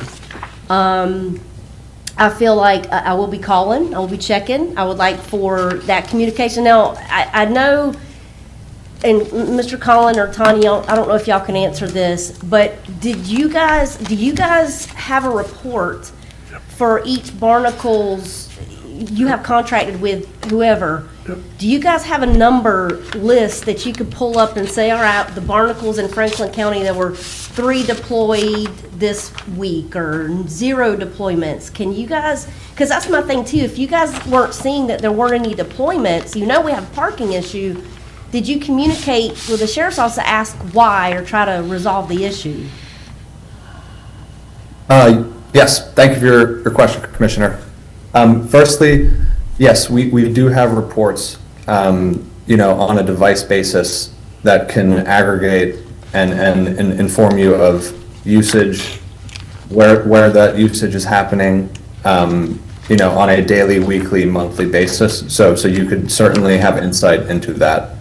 And to answer your second question, I think that is where, the gap or failure was created, was in the communication, because that is something that I want to improve, and specifically in this instance, because you're right, if we are seeing 0 deployments, but we are still communicating, we need to be more deliberate and be more of a resource to make sure that we understand why usage is not happening, or if there are training issues, or if it's as small as not fully understanding that process. And that is why I think Tanya going down last month to meet in person with the team and go through that process, which was successful in the sense that successful tests were done, both in deploying the device, but also making sure that the service is communicating with the devices so that the whole system is operating efficiently, and the department, the sheriff's department, is benefiting from the resource time savings that the Barnacle can afford because of the motorist release and the ability for the violators to handle it on their own time and return the Barnacle. Okay, and then again, same thing with sheriff's office, the communication. And I know we don't, we can't nail down, was it cell phone service, was it user error? We could be here all day trying to really ascertain, try to figure that out and still not have an answer. But if we do hypothetically move forward with this, is there a way, I know Commissioner Sanders asked about a discount on the contract. Is there a way that we can do like a month-to-month contract to say, or a 6-month or 3-month contract to say, all right, well, if it's not working, your team has come down and determined that it's not a user error, is there a way we can get out of that contract instead of having to pay for the year? I know you said we're paying for 10 months essentially, but is there basically a out of that contract that we could get? I don't have an issue with that. I think I want to stand by our technology and it working the way that we say and advertise it to work. So, we can include some sort of language in that renewal or new agreement that has the stipulation that, this is contingent upon Barnacle maintaining service. And then to your other question in terms of, the 6 months, 12 month, I have confidence in this. And like you said, we could go back and forth about, what the root cause was. What is important to me is that the sheriff's department now has the confidence in the device after having gone through the training.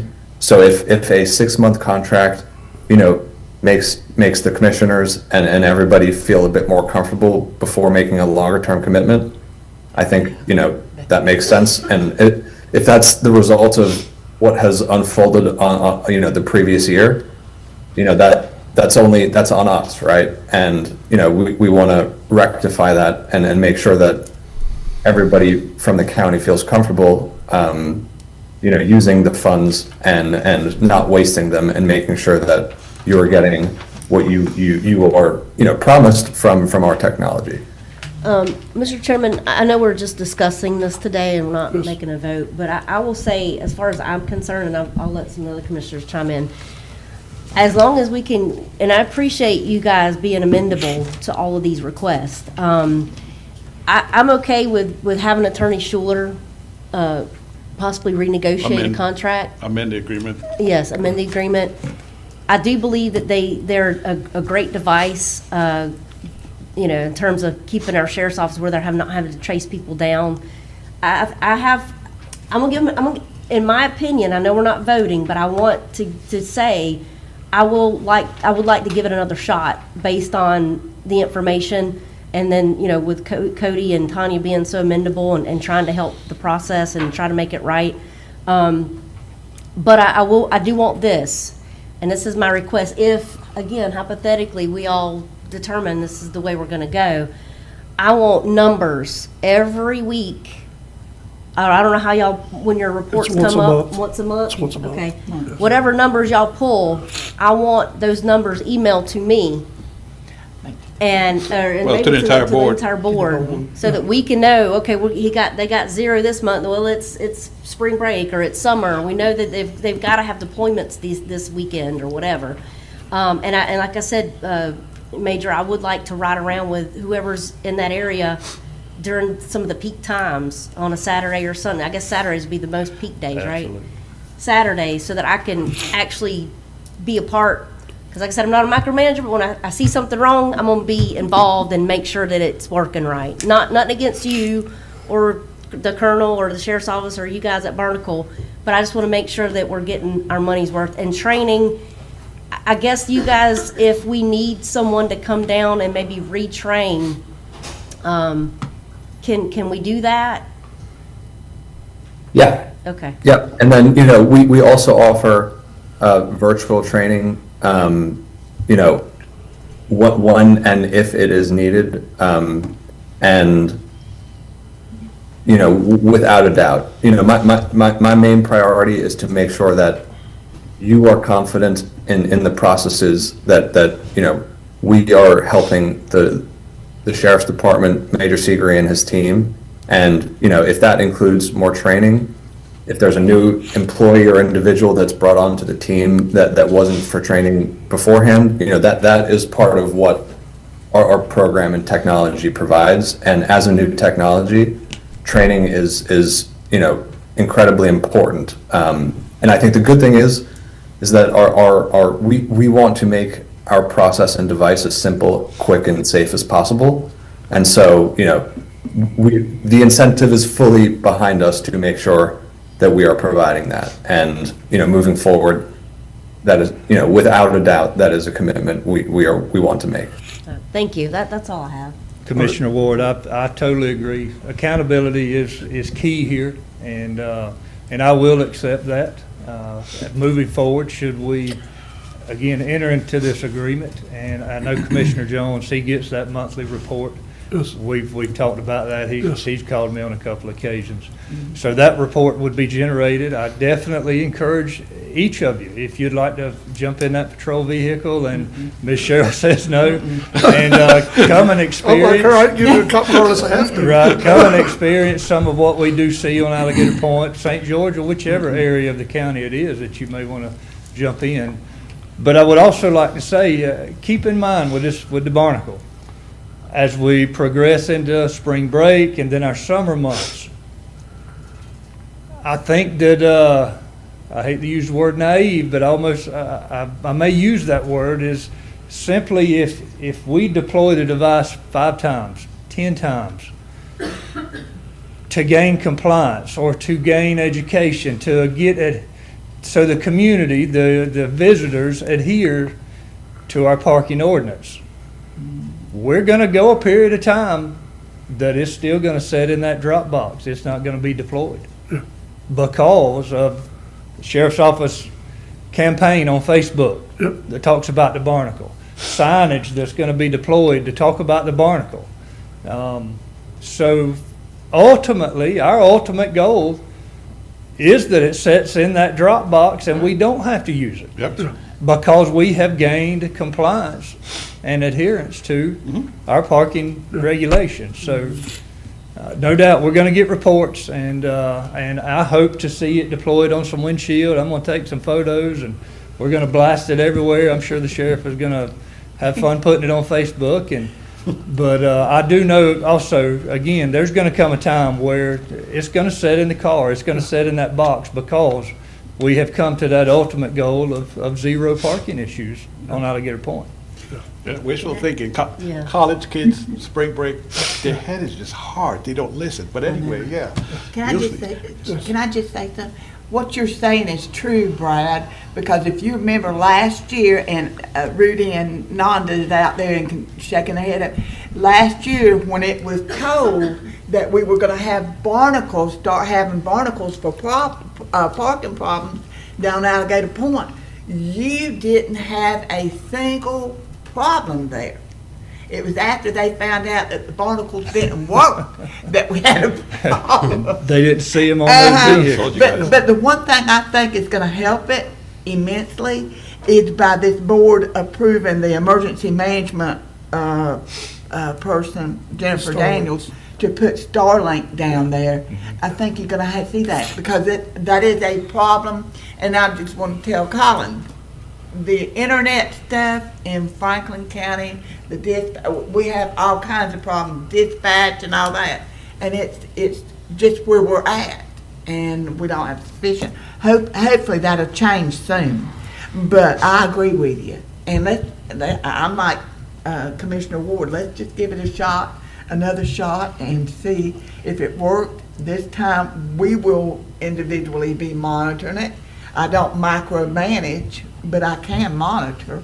But I will not be riding in that police car. Can I ask a question as well? And I know we still maybe got a little more discussion or some questions, but if we look at revamping the contract or looking at having to restructure the contract to a 6-month or 10-month period or whatever, and you're in agreement with us doing that, is that going to delay us at this point? Do you think? Sure hope not. From using the barnacle? Sure hope not. Because that would be a big hindrance at this point. If we have to wait on a new contract to be drafted, which, as we all know, takes some time, that would be a hindrance. No, well, so let me clarify two things. Yes, sir. This is written on here for discussion, but that does not mean the board cannot take action today. Yes. Clarify that, because it is on our agenda. So we could possibly take an action to extend this contract, but let them know that we're planning on amending the contract going forward for a short time for some of the reasons that were discussed today. But let me say this even before I go there. I'm ready to double down on it, to be honest with you. I do think it'll work. I do think we also need on St. George Island. I don't think it's a problem. I think the Starlink has also been added to the island, so that should also help. I have no issue with it being utilized. The issue I brought before this board was the fact that I could continue to get reports and there were 0 fines being issued. That was, and I'm the one that brought it up. I'm like, look, it's different if we've had 10, 15, or 4, and now we have compliance and we're not using them anymore. That's different. Absolutely. But that never happened. So I'm the one that brought it back to the board. But I'm fine with extending the contract. And I'm fine with, I think we have just as big or bigger parking issues on St. George Island because it's way more people. So I'm fine with even expanding the contract. But that's something, an expansion would have to be handled in an amendment. You know what I mean? We can't vote on that today. So, Mr. Chairman, can we consider this, if I can get Colin and Tanya to agree, can we consider, we're in March, aren't we? Can we consider March like a free month while I work with Attorney Schuler and Colin and Tanya to work out an agreement and hopefully have it back at the next meeting, so by April 1st, you have the new agreement approved If and in that works place. for them, that's If that fine. works for them, would that work for the sheriff's department? Absolutely. Colin, how you guys feel about that?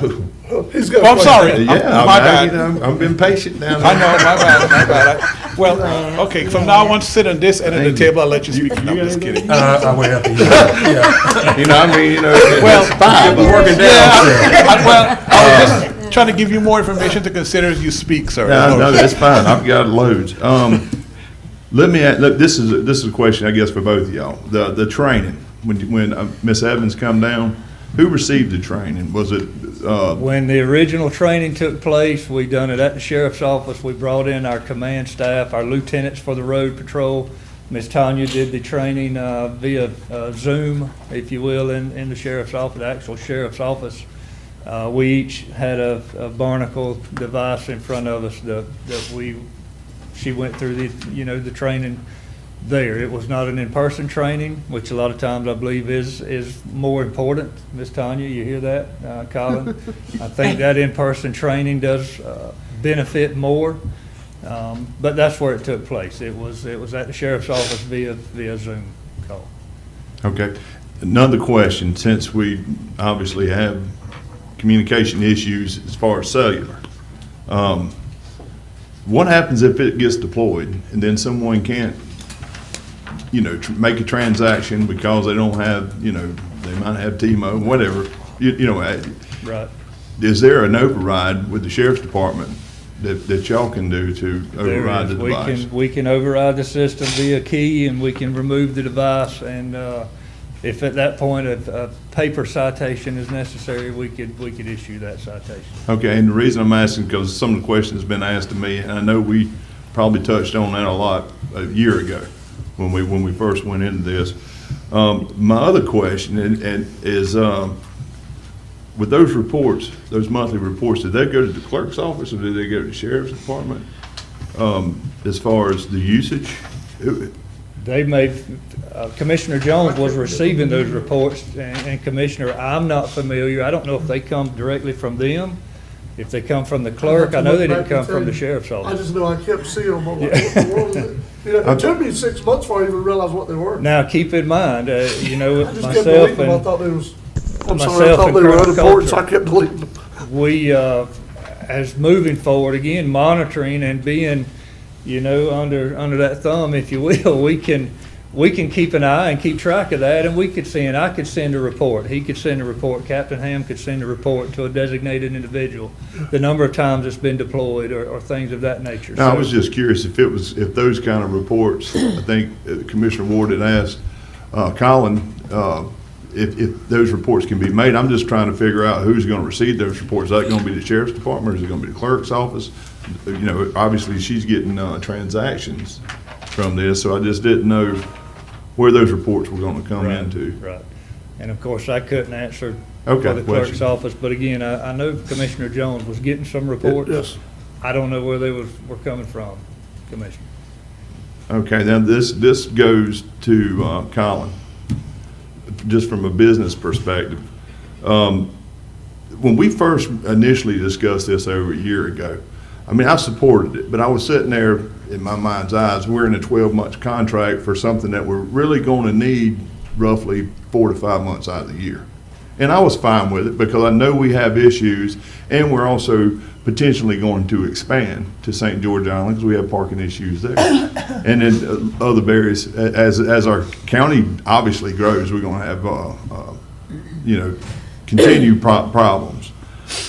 My only heartburn with it is looking at it 13 months later, is that we spent, and this is just me, but I'm sitting there saying, okay, I approved this purchase or this service, knowing that I'm only going to get 4 or 5 potentially good months out of it. So I'm going to spend 18 grand for 12 months.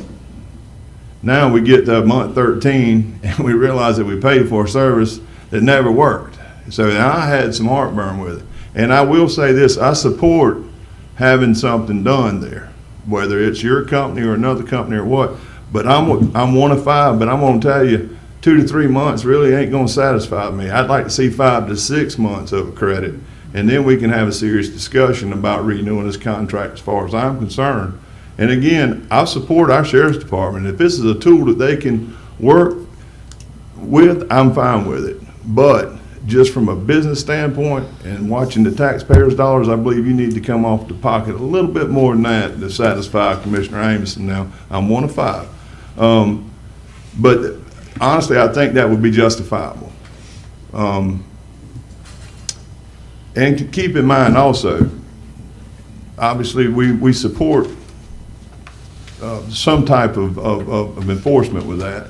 So we're obviously wanting to grow. And if you are more, a little, like I said, for me, if you can be a little more generous with that rebate or refund, whatever we're going to call that, hopefully we can do business down the road. But that's all I've got. I appreciate it.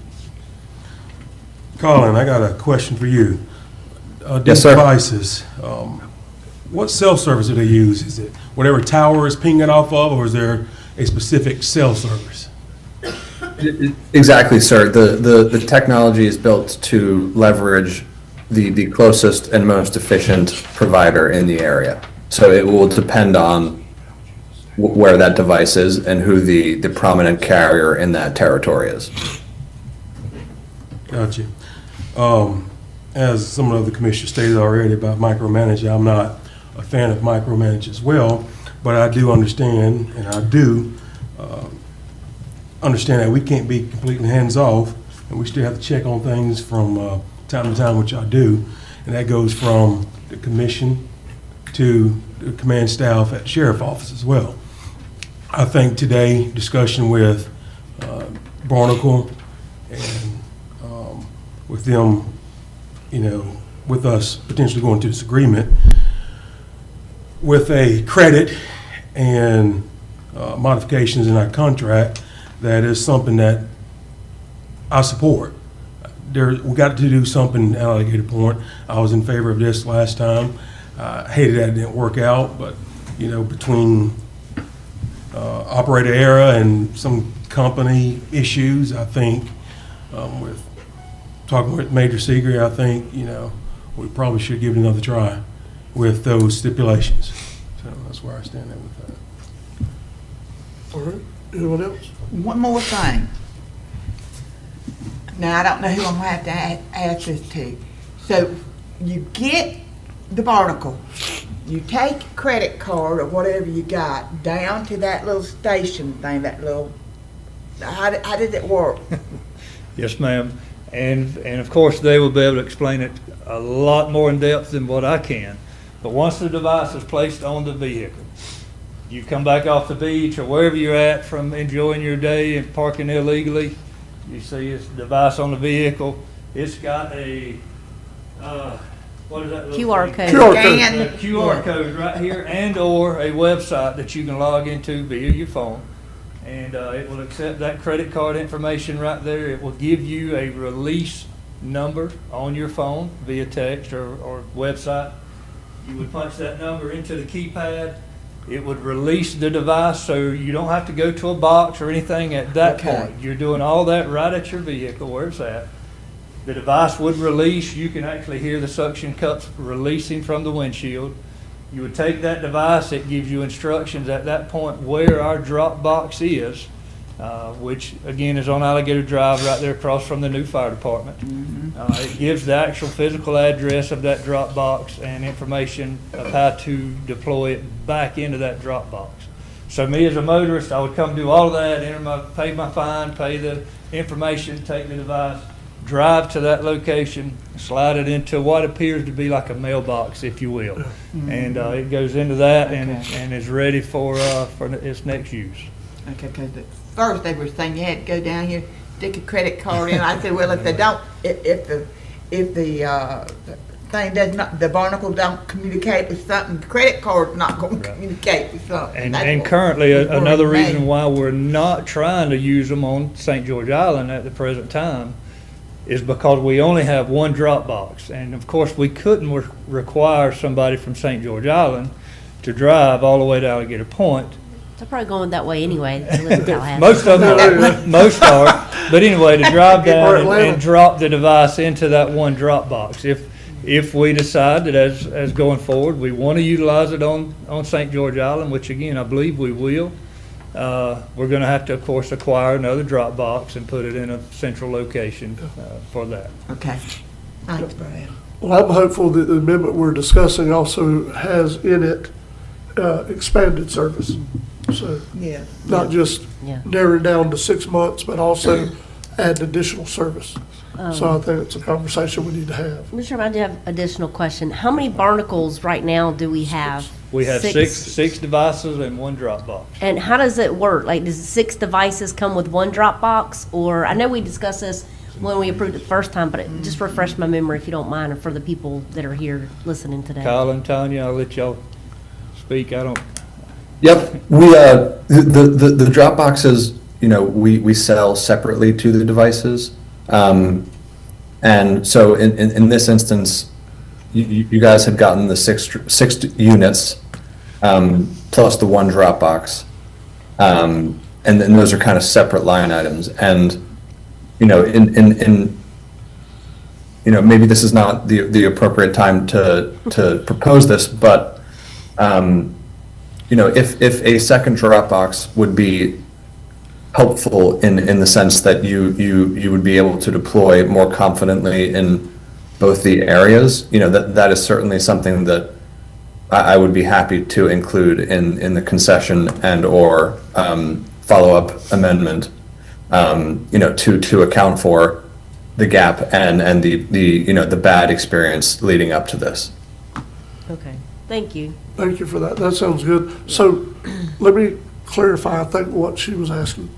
With one drop box, can it hold 6 devices? Oh, yes, sir. Yes, sir. Okay. And Mr. Chairman, I think too, what do I guess the question I should ask, is there a certain amount of devices that come with a drop, it's separate items, but how many total can go in a drop box? Okay.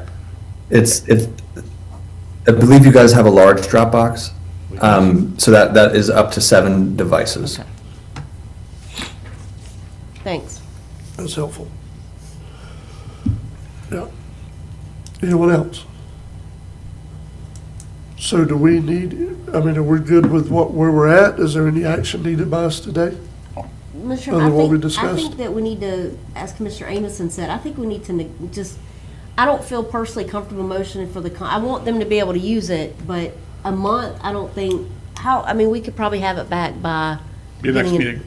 Yeah. So if we could have a free month this month, we could still use the devices. In the meanwhile, have Attorney Schuler reach out to Cody and Tanya and the sheriff's office, and with what we discussed today, and Michael, negotiate a new contract, and then have it at our next meeting.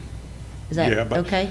It is, and Attorney Schuler may jump in here. So I'm thinking we do need some action if we're going to allow them to use this as the free month as we negotiate everything else.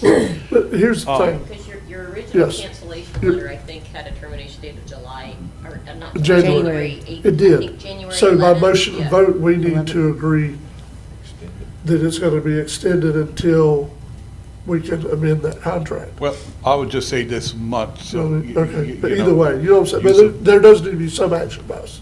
Yes, yes, Because today, we yes. took action to try to terminate. Yes. Now, I hate building the planes we fly, but I do need Colin and Tanya to also agree that they consider this a free month as we negotiate, you know, Yes. for terms for the renewal version of the contract. That is true. That also has to be agreed to today and included in the motion. Based on their agreement, you know, March will be a free month, and, you know, with the intent of having a new agreement Yes. before the board, agreement approved by both Barnacle and the board before you for authorization at the next meeting. Yes. Mr. Chairman, does Attorney Schuler have anything to say? I don't want to put him on the spot if he's not feeling well, but I didn't know if he. No? Yeah. Okay. I've been taking notes Okay, for him all just right. in case. I know he's there, but still, so. Okay. Mr. Collins, is this a conversation we're having agreeable to you, sir, before we take any motion and vote? And this is. Yes, sir. And just so I'm clear, I have no issue, and I think it makes sense for March to be considered a free month while we prepare the renewal, new terms that need to satisfy everybody, and we will account for that. But certainly, if that is the best path forward to give you guys the confidence to account for, some of the failures of last year, and then we can get closer to a renewal, pending good performance, you guys are satisfied, no issues with that. One other term to put in the record, me trying to pretend to be Attorney Schuler, is that by agreeing to this one free month, in no way agrees to a new contract. Right. This is a freestanding 1 month Yes. based on the old contract as we negotiate another one, so. As we negotiate an Yes, extension. sir. Yes. Yes, Just sir. want that in the record. All right, Mr. Chairman, I'll make that motion. okay. All right. Please So don't what ask me is all this to, don't ask me to discussed? repeat it, but, okay. That's all good. Everybody, we talked it and all. Okay. So we have a motion by Commissioner Ward, Second. second by Commissioner Crew. So we're agreeing to extend this contract until next month, when we can have at our meeting ready to discuss an extension or an amendment to the contract, recognizing that it has been offered this month to be free by Barnacle from payment by the county as part of the negotiation. Yes. Just because the prior notice that Schuler sent did expire, I believe on January 11th, Yes. we do have a gap of time then from January 12th through, essentially March 1st. Yes. So that should likely also be waived because we have received no services then for that period as well. Yes. So basically what she's saying, Yeah. she's just closing a loop. Yeah, sorry, it's a finance loop, so. Yeah, in no way can we be Splitting charged hairs, but- between the expiration of the contract and March 30th, basically. We can't answer that. Huh? We can't answer that. Only Barnacle can answer. I know, but I was just kind of relaying what she's Oh. saying, so Colin would have to agree to that on record right now. Okay. Yes. And then to speak to that, I think that there is 1 month of outstanding invoices from the previous term. We can pause that. Yeah. And basically consider this like an interim period. There's not two for January and February? There's only January at the moment, but January was billed for a full month, and Schuler had actually stipulated that it should be prorated. So that was one reason I was waiting for today to actually process that invoice.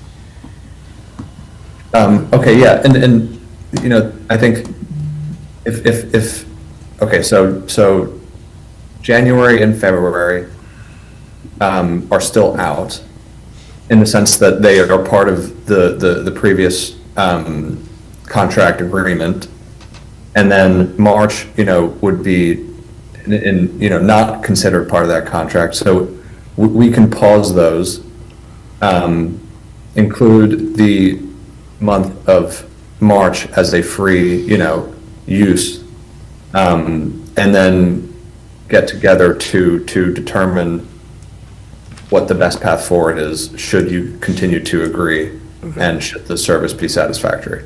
All right, that sounds good. And Mr. Collins, I'm sorry that we're asking you to make these kind of decisions and discussions on the fly. All right. We don't know for February currently. We don't have Yeah, an invoice for February. I was a little confused with February, Yeah, but, yeah, because because the our- contract ended on January Yeah. 18th, so Yeah, there should have but been. he's talking about pausing that and not even Okay. looking for that money until we, I can speak to those invoices. okay, go ahead.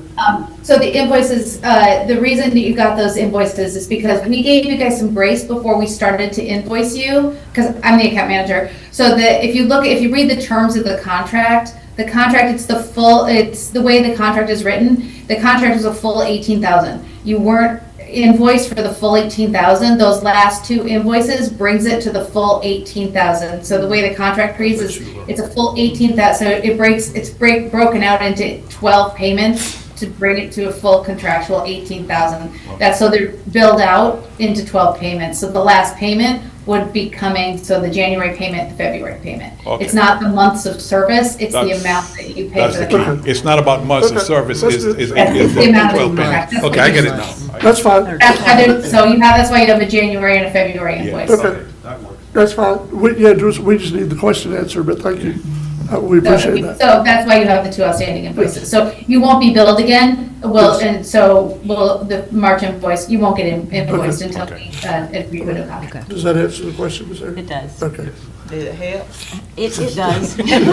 We still didn't get anything for those months. We just want to make sure we're right. Yeah. So, It's below his pay grade. yeah, it's all good. So let me say this to try to, probably should have said this last meeting and I didn't, but I will say it today. We're hoping that we can form a relationship with Barnacle that'll help with Franklin County and our parking issues. And I can tell you right now, the people that we have that work in our sheriff department, from the top down, are some of the best to be had. And we support them in everything they do because I know that they are protecting and serving the people of this community and of this county. So if that's what they're saying they want to do, I support it for no reason other than that. But, I do want to make sure we understand going forward in this contract amendment we're talking about, we're also talking about expanding service because I believe we need to have it on St. George Island. Guys, I don't know if you've ever been told this, but when St. George Island fills up during tourist time, we almost double the size of our county.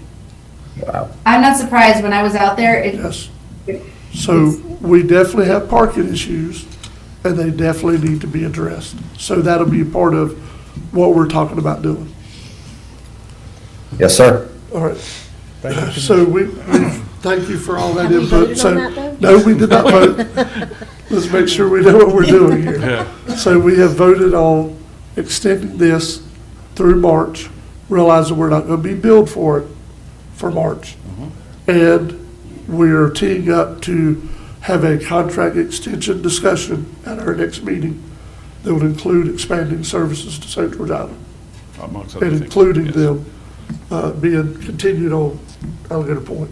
Yes, Do you want to consider doing the amendment at this point, or do you want to consider doing the amendment sometime later on, like to make sure that it's effective, or that we can actually get it working for Alligator Point first before I think it's working. adding anything? That's kind of what I was thinking. Well, I'd like to know before I jump out there and spend Yeah. another 18 grand on Yeah, something. yeah, just to, I mean, Yeah. this is Yeah. kind of a second go, so it'd be Yeah. best to have. well, I don't want to just get through this free month, that's Yeah. what and I'm then talking we'll look at about. the contract Yeah. and see what they can come back as far as concessions Yes. on what transpired, and we'll just go from there. So that's the motion we're voting on. Yeah. Yeah, so, let me make sure I'm clear on my end. Our intent is, myself and Attorney Schuler, is to have something for you to look at Yes, your meeting on the 18th, for you to decide Yes. if Commissioner Amison might be in full agreement or not, based on the concession. Yes. So we have to have that discussion, though, Yep. so that we get something solved as soon as, Yes. we can. yeah, we need That's good. to support I don't want to speak, what's happening with the sheriff's office. yes, don't want to speak before Commissioner Amison Yep, again. it's fine. All right. So is there any more discussion before we vote? All in favor? Aye. Any opposed? That's unanimous, 5-0. Thank you for your time today, sir. You and Ms. Tanya, thank you, both of y'all, for being here. Thank you. Brad, Appreciate y'all. thank y'all. We appreciate it. Let's take a 5-minute recess. Oh, yeah.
Franklin County Board of County Commissioners now back in session.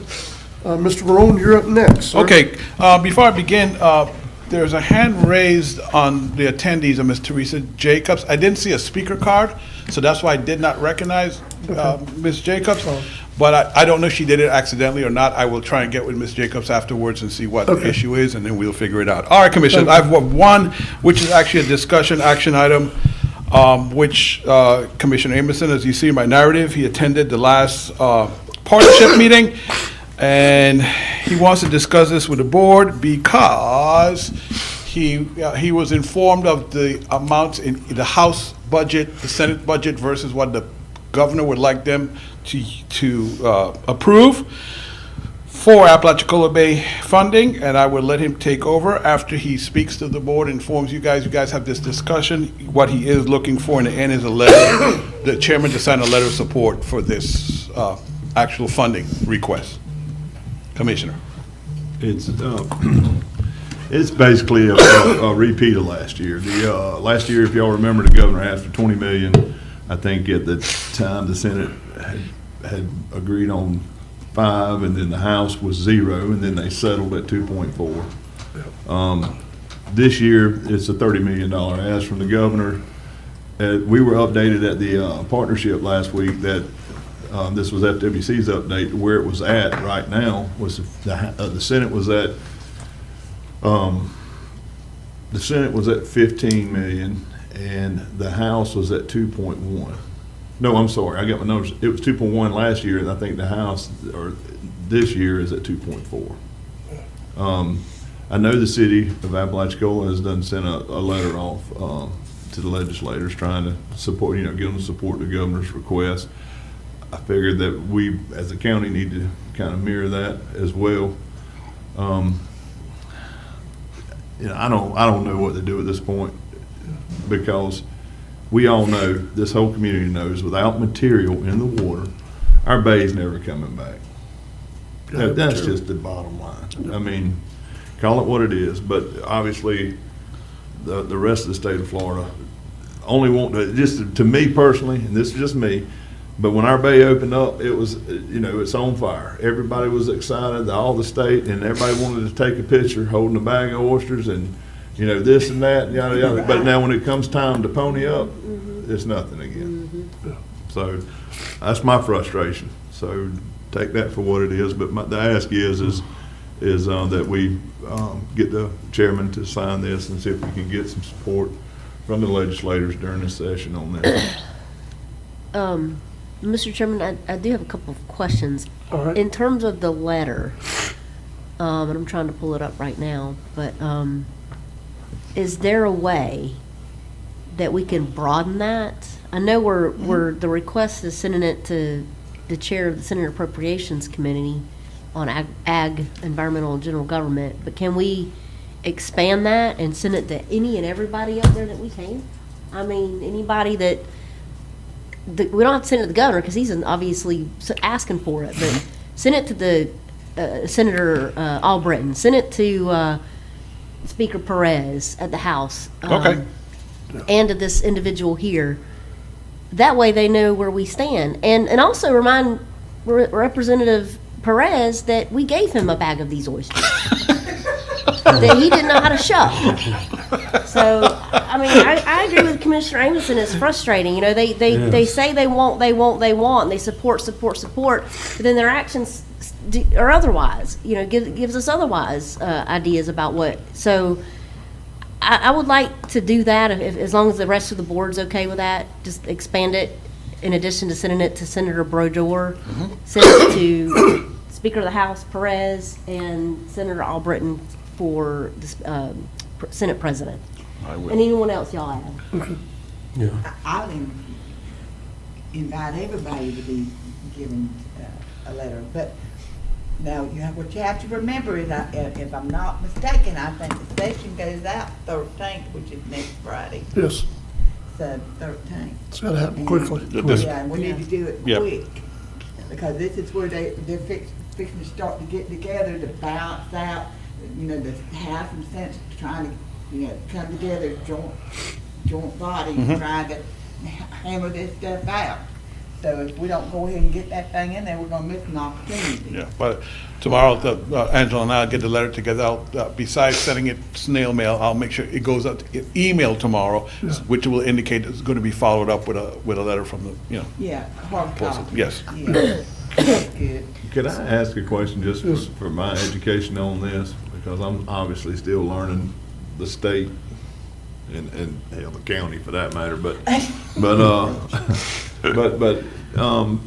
don't they have to read in the comments or when they're in session, don't they have to read I don't that know in? exactly how that works. Into the minutes? I don't know how that works, because we do, obviously, somebody sends a letter, say, have made this part of your public record. I don't know how that works up from the state I was level. just curious.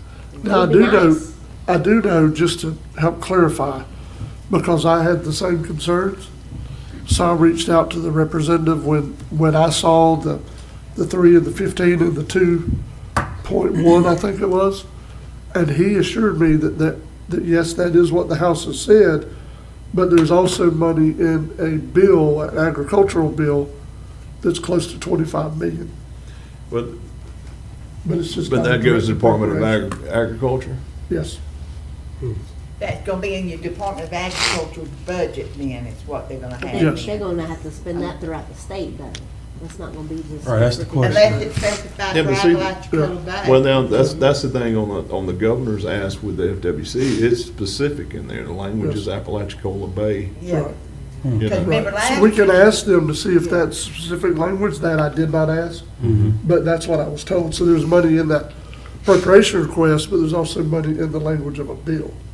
Cause you remember, Otis, when they did some legislation and they did the Apalachicola Bay, but then up on the bottom, it was the Big Bend. Yes. For like Levy County, Mhm. Citrus County and all that.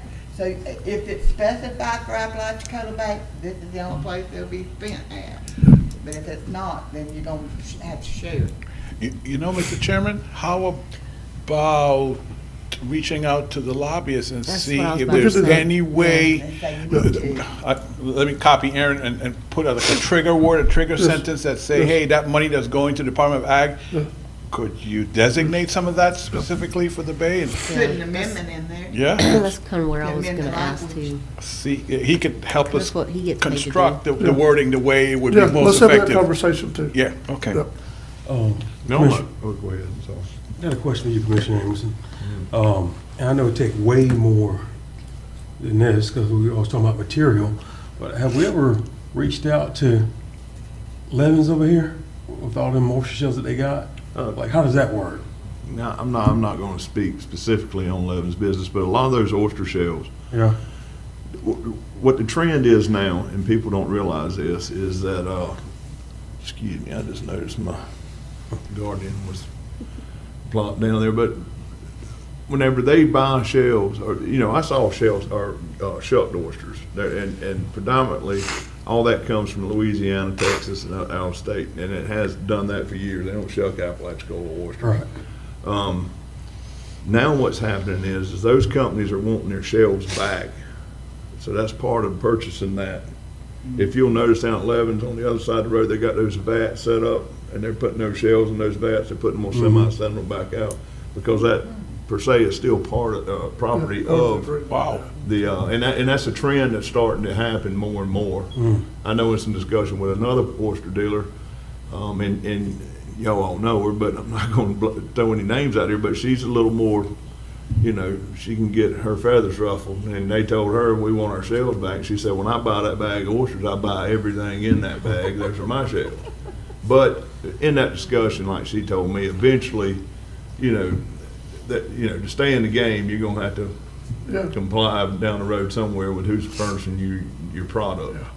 But that's what that is. As a matter of fact, me and my dad was riding the other day, and he made the joke and said, Darren, you better get that fella in here, they're gonna have a mountain to contend with. I mean, it's one of the biggest sizes I've seen it so far. Yeah. It's still loading, so I just didn't know how all that worked.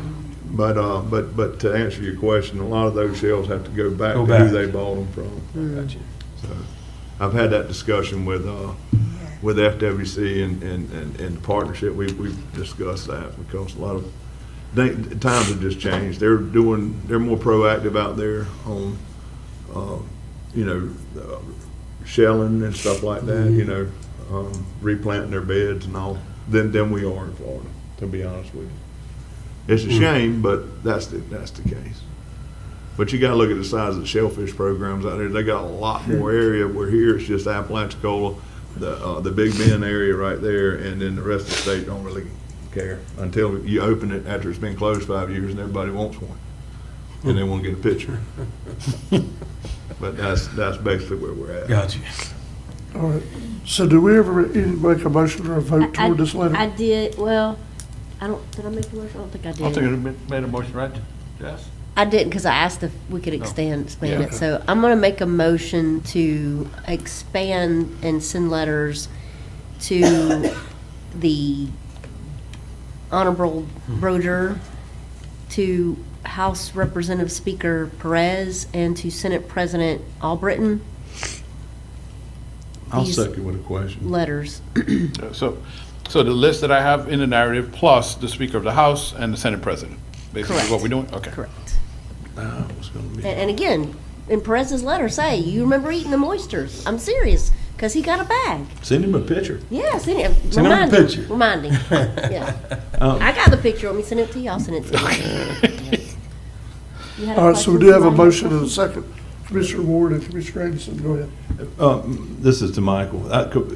Did you get that list of contacts? Did I email you that? Of contacts besides what I have in the narrative there? I can't find it. Oh, it's on your report. I'm sitting here looking at the, Number one. Lord.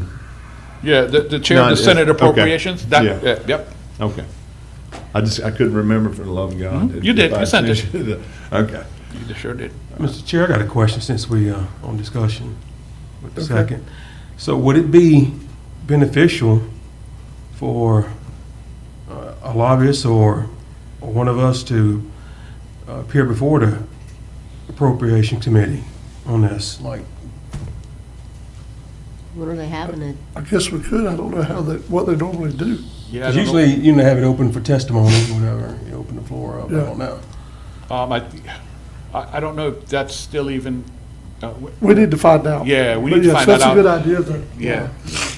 Yeah, I If guess, it's something again, we the can do, we lobbyists need to do could it, give yeah. us a little guidance on that. Yep. Yep. Yep. Okay, Because I know our lobbyists had to go on school in on a different situation. Okay. For the committee.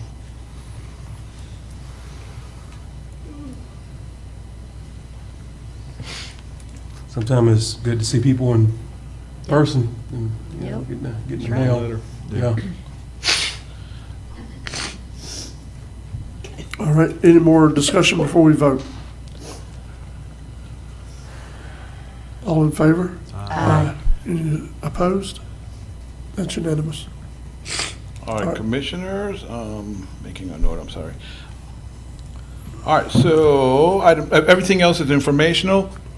Commissioners, item 2, Duke sent in their annual staging for both the airport. I sent the airport to Mr. Kirschenbaum and to George Wilkerson, Chair of the AOED, and I believe to Andrew also, so they have a copy of that. If you guys have any issues or comments with either staging area, please let me know, and I will reach back out to Duke. Commissioner Amison and Commissioner Sanders both had separate conversations with separate people from FWC about the report. Basically, I'm hearing from both of them, it looks like April because they have to gather the information. I kinda figured that, review it, yeah. and then have it where they can present it to you in that manner. So that's what we're looking at. If I hear anything different, I will let the board know. Vice Chairman, if What I call- I can elaborate on that, Okay. if you would like, real Yeah, quick. please. Okay. Originally, going back, the intention of FWC was leaning more towards an October opening, and they thought they were gonna have ample time to get this app, and get all that done. Well, remember in August, I think it was August, when we were in Havana, the FWC commission actually said, no, we're gonna open it in January.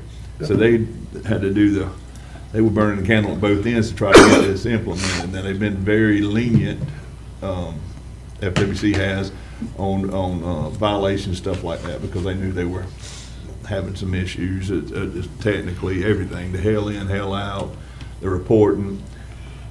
And I asked Morgan specifically about that, because I knew we had discussed bringing them before us at the prior meeting here. And she said late April would be more than likely a better time, because they have conflicting reports on their end, because the DAX, who has to track oysters for consumption reasons, their numbers are higher than what they actually got on FWC. So it's going to take a little while for all that to kind of, the dust to settle, so to speak, and then they have an actual accurate report. And I, for one, would rather them show up here with all the information than having to get back with us. Yeah. You know? Yeah. So, I agree with that. Well, I just called John Kramer because some of the oystermen called me. This is the only thing I called them about. And they wanted to know, were they gonna have to reapply for October or not? So that's what the discussion was with me and John Kramer. And then I said, when do y'all expect to have the information to be able to come to the board? And he said, sometime in April. I said, that sounds good. So that's the only conversation I had. Okay. I would lean towards the latter part of it, though. Yeah. As well. Makes sense. Just whenever they're ready is fine. But yeah, some of those questions do need to be answered, so people will know ahead of time. What else, Michael? Okay, the item 4, Tom Mesher, he serves as a coordinator for the AOED. Unfortunately, he was depending on someone to take over some of his responsibilities out in Wisconsin. He teaches, I think there's a teenage class on flying and stuff, and that person backed out, so Tom is more engaged there than he planned to be, so he's asked to step away from his responsibilities as the AOED coordinator. I will serve on this role and, and see if it changes, if he can pick it back up. If not, then I'll come back to the board and we'll try and figure out someone else. But I would like the board, the original agreement was that we took Tom off the board to serve in this role, and if he ever stops serving this role, we could put him back on the board. There is still that slot open. I want to make sure you guys don't mind me asking Tom, would he mind serving? Because he could still contribute a whole lot via Zoom to their meetings. If the board is in agreement. I didn't really ask for action. I just want to make sure you guys are good with that. That was our original agreement when we moved him from a board member to the coordinator. Was he still gonna be living here? Yeah. Oh, yeah, he'll be living here, yeah. It's just, Okay, he just back and hates. forth. Yes. Okay, that's fine. And to let you know, the AOED has done something really cool. So now they meet twice a month. The second Tuesday of the month is a workshop where they discuss in more detail a lot of the items that's before them that they're interested in moving on to. So by the time they get to their regular meeting at the fourth Tuesday of the month, they've pretty much talked out some of the stuff that's on the agenda, so it's more of a business-like meeting where they move on and make motions and that. So, yeah, the 2 meetings brings him here extra. It's a little bit more work, but it's working out really well for the AOED. Let me tell you guys that much. Really, it really is. Good. You kind of saw the results of one of the items on that plan to basically charge for the waiting list. That was one of the results from a very long workshop discussion with Andrew. So, yeah. I attached the ARPC meeting notes. Is there anything else, Mr. Chairman, that you want to bring to light? Well, on I that? would like to make sure this board is aware. You probably are, but make sure the public's also aware. So all the different organizations that we're members of, whether it be the Florida Association of Counties, the Small County Coalition, the Regional Planning Council, all these different organizations, they are all as engaged as they should be and can be about the issues in the legislature this year that concern taking away home rule. So it's even at the ARPC level. There are things that they're attempting to do or discussing as far as planning and approval of stuff being built on property.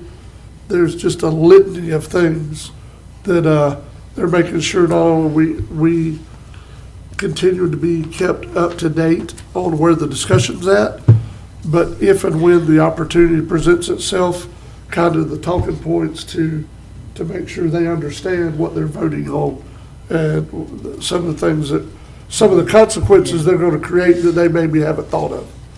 Because that's the thing, any of us can pass anything at any time, but sometimes there are unintended consequences, that you can't foresee. So it's our job to make sure that they definitely are seeing that at the state level where they're passing things that concern home rule and our ability to legislate for the people of our county. So that was, some of that stuff was in those notes, and y'all see it when you look at it. Okay. Item 6, Mr. Chairman, just for the board record, I signed on some documents for the Phase 2 of the Franklin 98 Living Shoreline Project, is so that they include that area in front of in East Point, the Visitor Center. Visitor Center, sorry, TDC Visitor Center. That's just for a reference point for that document, I'm sorry.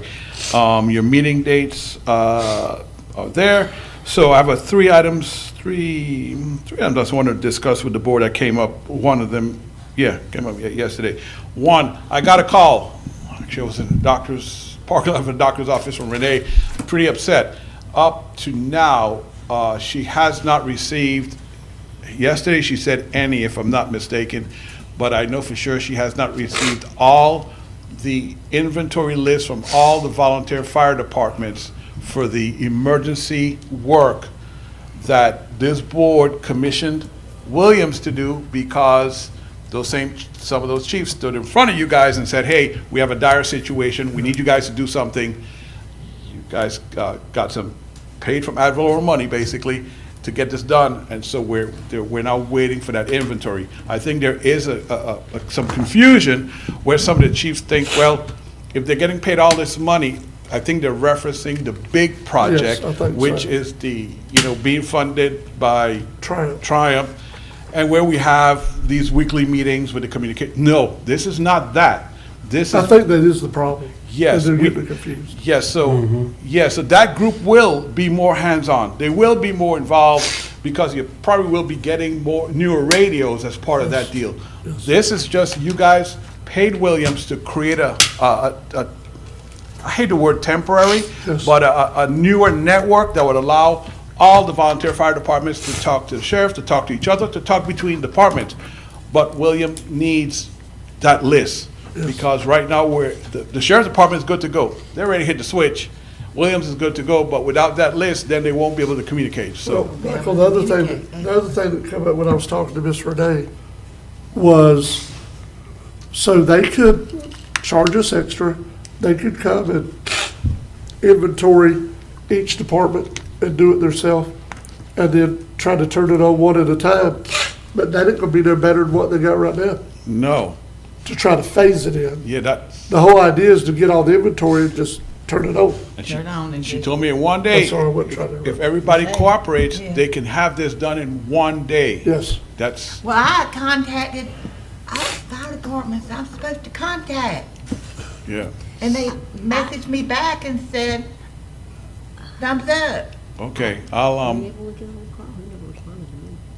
have Renee double check with Jared from Williams Communication, and then reach back out to each of you and let you know who reported and Yeah, who we didn't. need to do that. Okay? We need to have some action. I know today she said she's with her father at the doctor's appointment, but Yes. I'll talk to her about that tomorrow. Okay. Let me make sure, because we need to get this done, Commissioners, as soon as possible. Can you find out which ones didn't respond? I will, and I'll have her call you all directly so that you know, because okay? like I said, I put them on the line while I was talking to Renee. Yeah. Yeah, that's what I would do. That way communication. Okay, I will. I'll work on that and have her call you guys tomorrow. And if I need to call anybody, let me know. Okay, I sure will. Because I already talked to some, but anyway. Yeah. Next item I have is, so on Friday, the chairman met with 2K Web Group, which is now Tide Marketing, and they had a very good meeting, so we think we have a plan. Actually, I got a long email from them right before the meeting about the steps, how we're going to move forward for the ADA website thing, so we seem to be good there. As a matter of fact, the meeting was so good, it looks like they are going to work with the chairman on some other marketing projects to help market the county, which are those? Because I know that there are things that the chairman has on his list he wants to deal with, and they are willing to do that. So that is a good move, very successful, and I thank you for that, sir. And by the next meeting, I should have the organizational chart that Commissioner Kroom has been working diligently on. I was going to ask about that. Yep, with that, I think him and, he's tasked Angela, she's been working with him. I think he's at a point where he's ready. What I'll probably do is send it to you guys, just in case you have any little tweaks. Run it back by the commissioner, and then we should have it presented for approval at the next meeting. That's good. Good? I think that's it. Yeah, I will say too, Michael, when talking with Sterling and Tana, Mr. and Miss Kendrick the other day.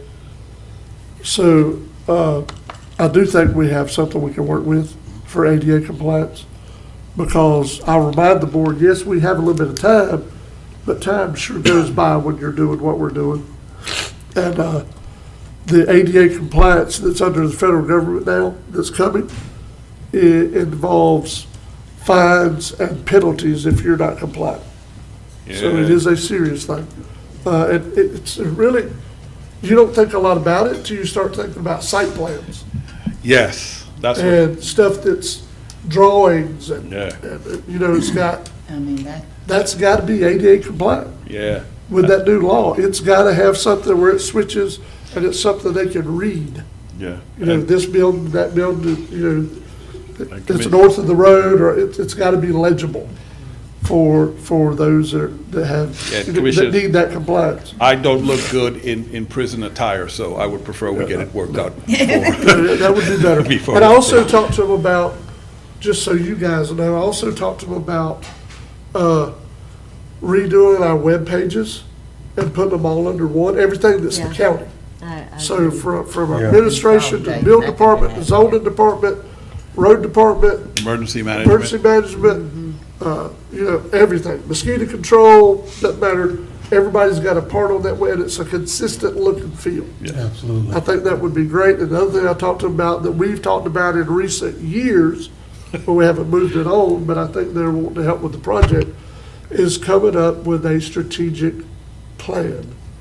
Something that is in a document that our residents can look at. This is what we plan to do for the next 5 years and where your money's gonna go should we get our hands on it. We've been wanting to do that for a Yes. long time. And so they are all in on Yeah, trying to help get that based on what you document. said, they were more excited about that than they were about the website. I think so, yeah. Yes. So, But you know, you can't, sometimes you can't do that because you don't know what the funding mechanisms Yes. are gonna be at That's the true. state level also. Yeah. So, but I would love to do that, Yeah. to see, and that's what I do, you know, like 4 years ago, when I came on board again, I had a vision. What was my vision? This, and this, and I have accomplished it. Okay, what's my vision for the next 4 years? This, and this. Yeah. You know, that's what we need to do as a board. Then we know where we're going. Yes, sir. With your, you was talking about the website. Yes. If you reference, I seen it on Jackson County's website, but they got a spot on there. I would like to see a spot incorporated for your org chart, which shows complete transparency of the positions and everything. Now, when we're talking about the org chart, I don't want to get confused with what we call position control sheet, which shows every position, part-time and all of that. That will not be on our org chart. Right. You'll see our exposition. So I just want to make sure y'all know position control and the org chart is two different things. That's good to notice. Yeah. Yes, because they And are. we may want to eventually do a position control sheet. They are different. Yeah, they are Interesting. Interesting. Yeah. And before I go, just in case there's another person that are all will raise their hand, I'll ask them to give me a call, like Ms. Jacobs, at 653-5077. They didn't fill out a speaker card, so I can't recognize them at this time. All right. And it could be about the fire department, I don't know, but they give me a call, I'll try and work with them on that. Anything else, Michael? Nope, that's it, sir. I've got something for mine. All right. I do too. Yeah, this is important too. This is really important. On the 14th of March, we're gonna have Camp Gordon Johnston Day. Did we make a decision whether we're gonna try to use some of those side-by-sides from the different departments, or we're gonna get one big thing from Matt? Why don't we just rent one? So, after I said and I agreed to renting one the last time, I was scolded by my finance director, telling me, you gotta be careful with that, what we're allowed to do as rentals or not. So I will have to. Write it up as travel. ride up the trash. We're gonna be traveling down the road, not playing. I've got let's my not- golf cart. We all can't fit on my golf cart. Yeah, but, let's, I mean- I'll get what you guys want to want, but yes, Okay. you guys are registered for the parade. Angela took care of that, so Yeah, yes. yeah. So it's Well, now just we gotta getting, go find us a getting, ride. yeah, getting a ride. No, This y'all, thing ain't charging. well, Except not? why that's a I piece don't of want crap to go too charging. much into it, but, I mean, it's Fine. terrible. I got stuff. Just don't try to charge something else with it. Okay. All right. Yeah. I got something for, go, you had something for? Mine's quick. Michael, where we at on, I remember I brought to you, I'll let the board know, I was in a meeting at the county office and, with, I think it was Ship. And, one of the guys, he jokingly fell over and like, I thought he was like he did a stumble. I'm thinking like quickly, AED, where's the AED? We didn't need it, but we didn't have it. So I tasked Michael with, working on with, I guess, EMS or whoever, Richie. Louis? About making sure we got AEDs in our county offices. 'Cause that's immediately what I thought of. I knew I didn't have one in my truck, it was my other vehicle. So where we at on the whole AED? AEDs, Louis has them now, they came in, he has Okay. them, he's programming them, and he's going to install them here probably within the next week or two. That should have been a. Yep, they came in, Was the guy okay? Yeah, he was just. They came in cutting last- off, but like instantly, like I thought, Yep. AED. Why, who would want to cut up like that? I don't do that around They- me. Because I'll be done pumping somebody's chest. I ain't playing. They came in last week, and Louis came and got them, and he's programming the AEDs right now. Good. So they should be That's installed within it. So, one in East Point, one at the Carabel Annex, one at Solid Waste, am I getting this right? And two, Road Department will have one up front, I think have one in the garage, in the shop in the back, I believe. It Not needs the to be, garage, the shop, thank you, Commissioner. I said garage, yes. So that, it was 5, yes, Okay. so they're there. And I guess, speaking of that, are they going to have some kind of training? Training. Are we going to get Yes. some kind of training? Yes, Louis is going to provide training also. All right, He good, will. Good. All right. If somebody did that to me, I just have to do CPR on them. Do you know how to do CPR? Do I know how? Yeah. Yes, ma'am. All right, good. Yes, ma'am. I don't know how to. Yes, ma'am. I'm just kidding. You do it all the time. I get sore from doing it. It's a workout. It's a workout. You're supposed to. My So, goal is not to ever do it again. yeah, I don't want to ever do it. I mean, with my job, I do it, but. It's miraculous, you know. You never do know when you're going to have that type of training. We, my brother and I just got to tell this story, and this relates to the ambulance service. We were at a local establishment last Monday was a week ago, and one of the servers, I could tell she was sick.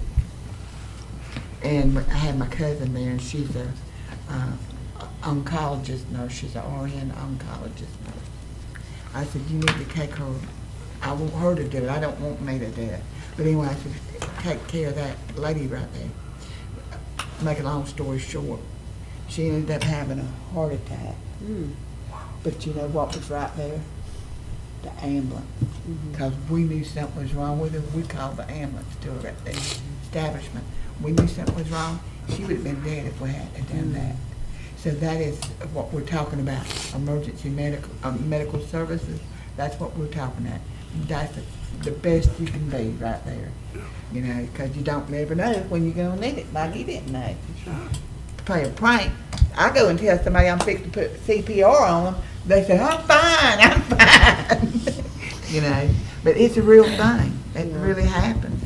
Mr. Chairman, I do have something for Michael. I know last year, in terms of talking about SHIP, we had a way where we came up, because I know SHIP is obviously a state-funded program. Yes. And I know that each individual county can make their own rules.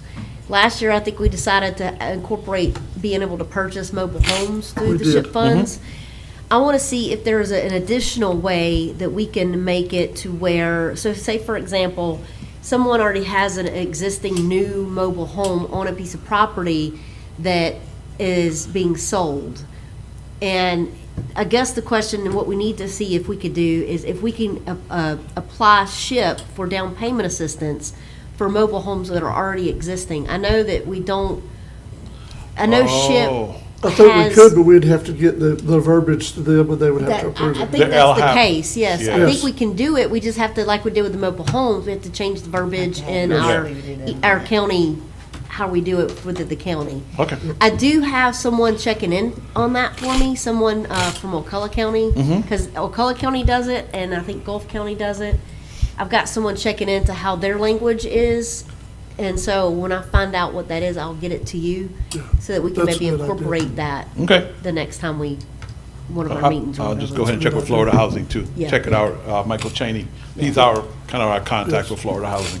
All right, thanks. Yeah. That's all I have. And it still wouldn't change the amount, the percentage that we're able to spend toward mobile homes. So yeah, I'm so glad you said I have to make sure, because they have this crazy 30% cap on manufactured homes. So I'm hoping mobile that a homes. down payment No, no, assistance. manufactured homes. Manufactured homes, no, it is not the same for them. What did I say? You said manufactured. Yeah. Mobile homes. That's what their term. That's their the term. they're using. So there are two terms. So manufactured replace mobile for them, and then the other term is Modular. Oh, okay. Modular is treated like a stick-built That's what I house. was thinking, Yes, okay, yes. modular, they treat like a stick-built, so Yes. there are no restrictions there. But mobile manufactured, they treat different at Yeah, 30%. modular is considered the same as home. Yes. Yes. Yes. That's right. So I was confused. what I have to figure out, will this crazy 30% cap It'll still apply. It'll still apply. It doesn't matter what you do. I hate- Doesn't matter if you do it as down payment assistance or full Or replacement. purchase. It's still going to apply. Yeah. But if we have it, I mean, I guess it's. We still I would don't have know. the flexibility. Yeah, though. I'd like to have the flexibility. That way, if something comes up, then, and maybe there's a way around the 30% cap. I don't know. I don't know either. We'll see. But That's pretty tight. But yeah, that's I pretty just would tight. like to be an option. No. Because, That's a there's good a lot idea. of Not to- places like that Not to exist. make this discussion going much longer, but if rural renaissance kicks in, I don't think it is. if it was supposed to, it would help our SHIP program Yeah, that'd be tremendous. nice. It would help a lot of our programs. Well, I'm sorry, a lot of our programs. I'm being a little selfish and looking at the SHIP program, but yes. Because it provides infant roll money for scrap and scop and Yes. road paving assistance that I think right now we could submit 2 a year. Under rural renaissance, we could submit either 4 or 5 a year. Yeah, Makes a big difference. big difference. But I'll check on that for you, Commissioner. Thank you. Mr. Chairman, I got one thing for Michael. Yes. The hospital board has been asked to evaluate Mr. Walker. Remember, we had that discussion. Can you Mhm. check into that and see? Why would Because we that's a, evaluate Mr. Walker? well, I don't He's an know. employee of the line. That's what I was what I was trying to get to the thinking. bottom of. Okay. If that's the case, that should be an evaluation of this board, Yeah, not the hospital board. yeah. Last year, he got a pay raise, Yes. and we wasn't aware of it. Yes. So just check into that if you would, please, because I'm will. not sure where that's going. And I've had a couple, board members, hospital board members, that are kind of like, what are we supposed to do? And whatnot, but anyway. Okay, I sure will, sir. Michael, I have one other thing. Mm-hmm. Where are we at with SHIP also? Yeah. Okay, so with CHIP, Thanks for I'm bringing waiting, that up. I'm waiting for Caroline herself to call me back. So what I have an agreement, I'm waiting for a little bit of change in the terminology. So we have 1 year, we actually have 3 fiscal year, but 1 year that we have that we really need some help cleaning up in order to move on, because it's delinquent with the state. And it's from when Community Action Yes. had it, I believe. Yes. So what I've gotten a proposal from Caroline. It is outside the other ARPC for management of the other funds, of the other SHIP funds that we Yes. have. So I don't want to confuse it too. Yes. This will be prior to the years that we agreed to in the Yes. agreement. So I have Do a we need to proposal. change our agreement then? No, I just wanted this to be a separate agreement. This is like a one-time thing, 30 hours, get this year audited and fixed for us so we can move on. Okay. So yes, I don't know if Carolyn was out of the office or what, I reached out to her earlier. I'm going to reach out again this afternoon after we have a 2 o'clock meeting and Yes. find out what's going on, because I need to get that done. And that it's below any amount that I need to bring to the board. I'm just going to sign that and get that moving. So, and I have that as an information item that I signed it, but that's where we're, once we get that year audited and closed, we're on, So the state already approved the new LHAPs you know, where we put where we put the manufactured home, we kind of put it in years past where it wasn't, so we could spend some of that past money on that. So I just need this 1 year closed out, you know, I'm sorry. No, I did ask a question that's subsequent to that. So there's a family in my district that were in that process with SHIP back when Courtney was still here. And they moved out of their house into something that was less than the house that needs to be replaced by SHIP because the house was that bad. Because they were under the impression, from what they were told, that it was going to move along quicker. Yes. And it's almost a year later. Yes. So is there any conversation we could have about finding a way to completely clear their property and at least give them an RV or something to live in until we get this SHIP stuff straightened out? Not on the SHIP, you can't use the SHIP money for that. Okay, well, is there another way to have that conversation? Because they actually moved into a place that was worse than what they were going to get replaced by SHIP. Yeah. And they don't have a lot of stuff because they were told to, you know, this is all going to get replaced, you know. If you can find somebody to give it to, give it to them. Yeah. But now they're using a camp stove. I mean, you know what I'm saying? It's not a good situation. Yeah. We can talk about it more offline, but it's something we Yeah, can discuss. I'll see. So there were three applications accepted. Yes. But at the time, I don't know. At the time, this whole 30% cap Yes. was not known. Right. So yeah. Some of them are going to wind up having to be modular. So that's, so, yes, and modular is good because it's like a stick built. Yes. The issue is, once you give them a modular, know that, I don't know what their current situation is, but it's, property appraisers evaluate it differently, their taxes, their insurance, a whole lot of other things. I don't want to put them in a position to lose, basically, you know, by doing a modular, and they like, look, because with that, then this involves their property too. If there's a problem, they don't pay their taxes, somebody else buys their tax certificates and all that. So, yeah, you know, I don't want to make it would look like we're doing a better job, but honestly, we could be setting somebody up to fail. It's just more conversation. Yes, so. You can potentially put them in more of a financial burden. I can, you could. and And that's what I was I won't thinking. feel good about that. Like when I had that discussion. Who that we do, had. who do the people that are in the pipeline to get something done, who do they contact for an update? Because There you go. That's good. Yeah. That's needed. Go ahead. Yeah. I was agreeing with you, Who do- Commissioner. Oh, okay. Yes. That was the name. Who do they contact? Because they were all the way toward the end of it and getting the thing, anything, then Courtney left. Yes. And they haven't heard anything. Okay, I will have Tina Boone. Tina Boone is our local point of contact for the SHIP program, so I'll have her reach out to all three and Okay. update them as to where we are. Okay. And please give me an And she's update very good because, with that, so. I mean, we even picked out colors. Yes. and everything. That's what I'm saying. It Yeah. was very far along. Yeah. So, I don't want to call their names publicly, the three applicants, so Yes. let's not do that, that's not Yeah. fair to them, but yes, Yeah, so. that's fine. No. Sorry, just so, the Senate Bill 250 Rural Renaissance, it passed the Senate, but its future in the House remains uncertain, with reports indicating it may die due to lack of movement. Because they're almost through with I remember I read, session. I'm trying to keep up with all these bills Yeah. and the property tax things and everything and all these There's SBs a and lot. HBs, there's a lot, Yes. it's very overwhelming, but I did remember looking that up yesterday and I remember seeing that, that's why I was saying I don't think it's gonna go, but I hate it, but, That's heartbreaking. yeah. Anyway, that's it.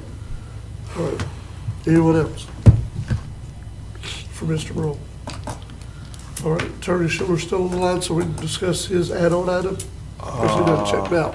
Yes, he is. Okay. No, I'm here.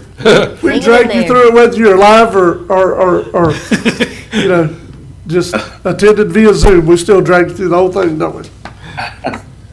Go ahead, sir. That's what I get for being the caboose of the agenda. There you go.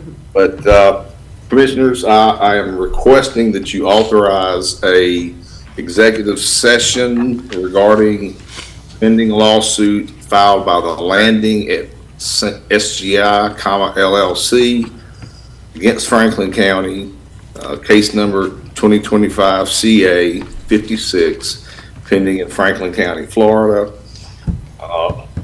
And pursuant to 286.011, subsection 8, is the section that authorizes the executive session.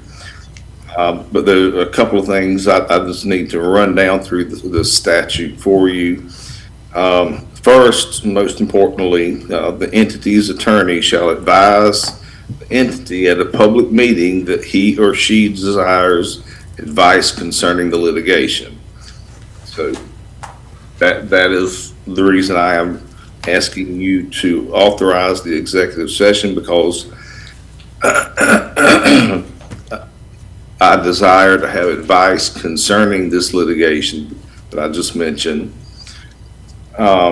The subject matter of the meeting shall be confined to settlement negotiations or strategy sessions related to litigation expenses.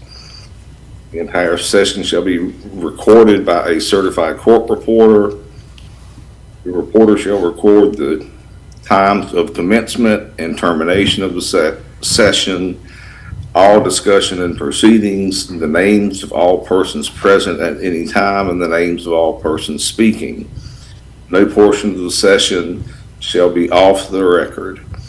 The court reporter's notes shall be fully transcribed and filed with the clerk of the court within a reasonable time after the meeting. The entity shall give reasonable public notice of the time and date of the attorney-client session and the names of the persons who will be attending.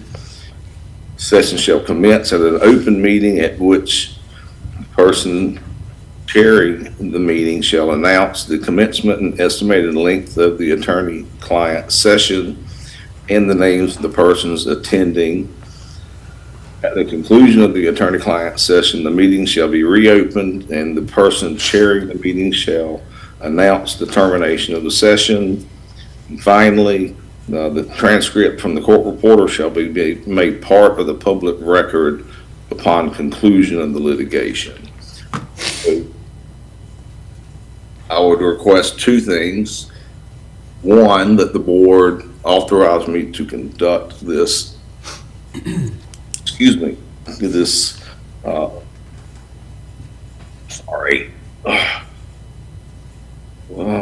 is it now? Of the executive session. And then secondly, if you do authorize it, to let me know when you want to hold this meeting.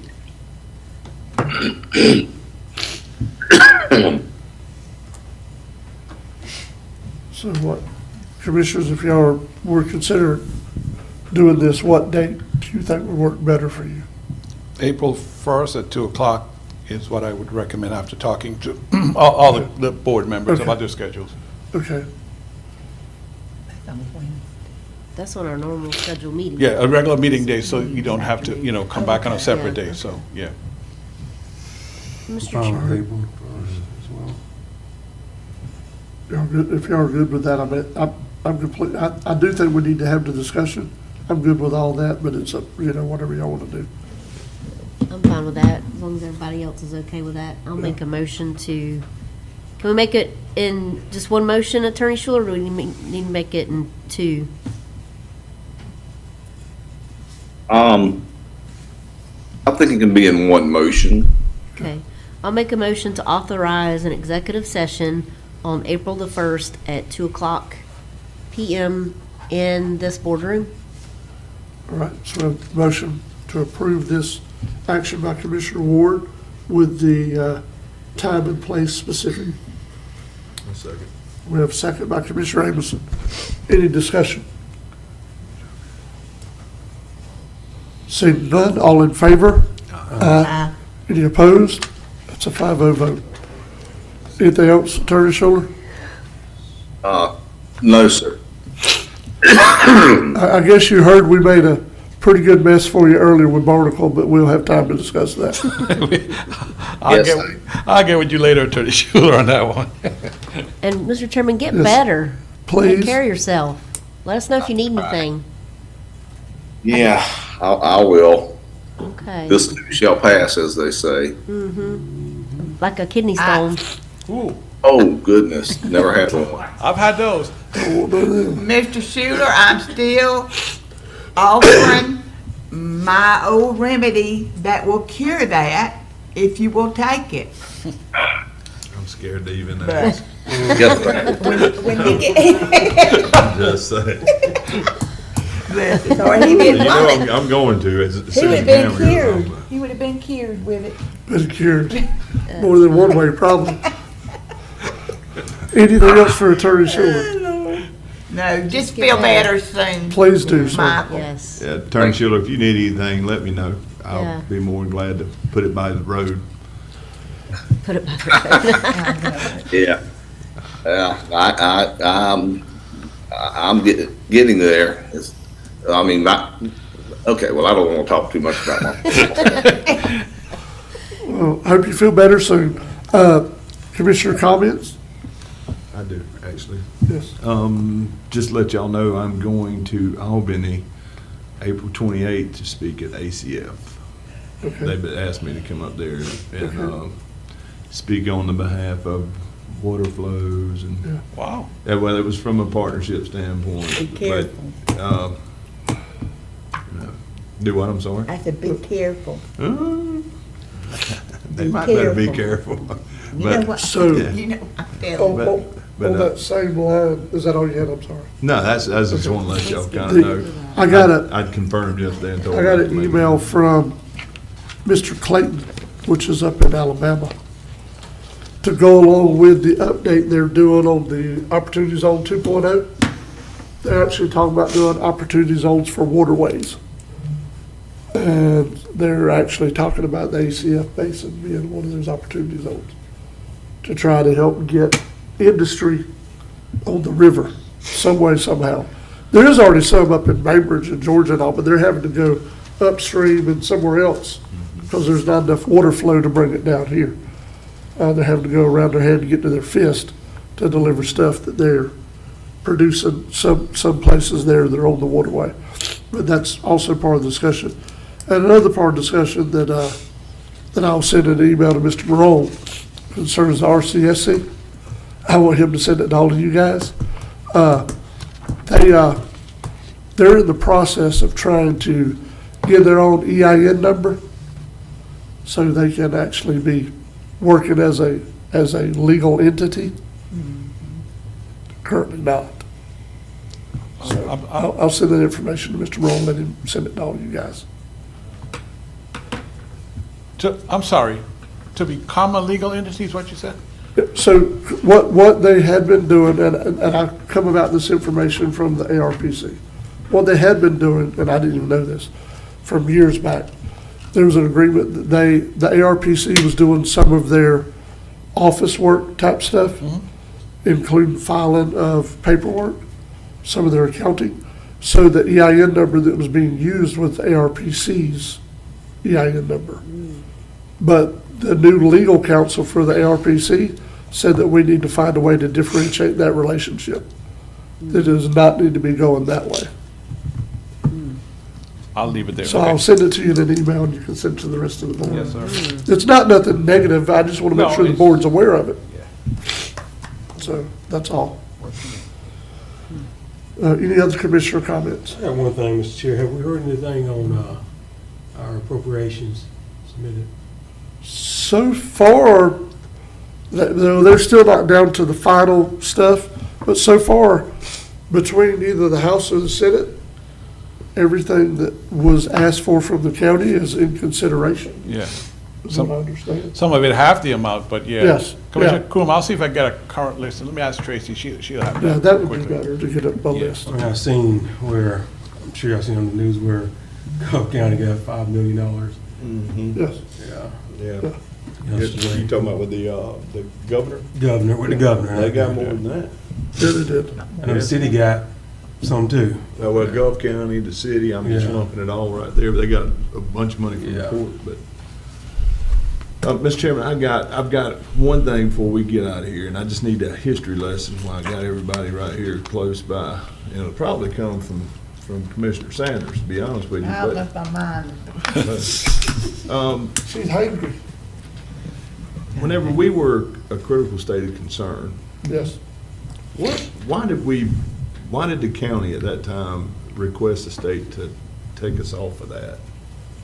We didn't request it. Okay, that's what, I'm just trying to Yeah. figure out They what. just removed it. They They just removed us, removed yeah, it. we They didn't answer removed that, yeah. Okay. They removed, it started out as area of state critical concern, and then what they did, Otis, is they took us off of that and put us on an area of state economic concern. Okay. Economic concern. It's the same thing, but it's just a different name for it. That's how it happened.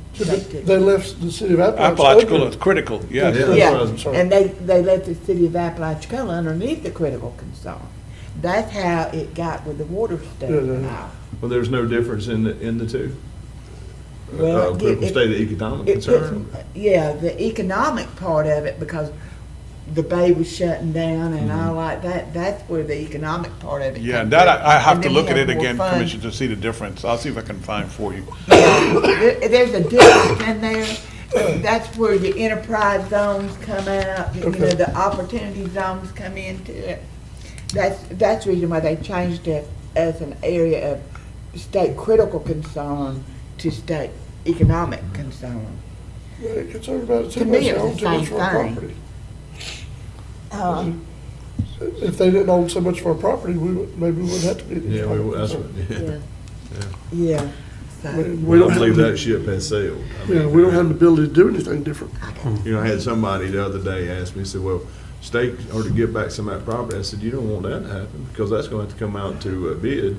Yes. And you and me both know there's not going to be Otis down there or Ricky or No. or any of us bidding. It's going to be, you know, yeah, developers. So. that's what happened there. Any other commissioner comments? All right, meeting adjourned.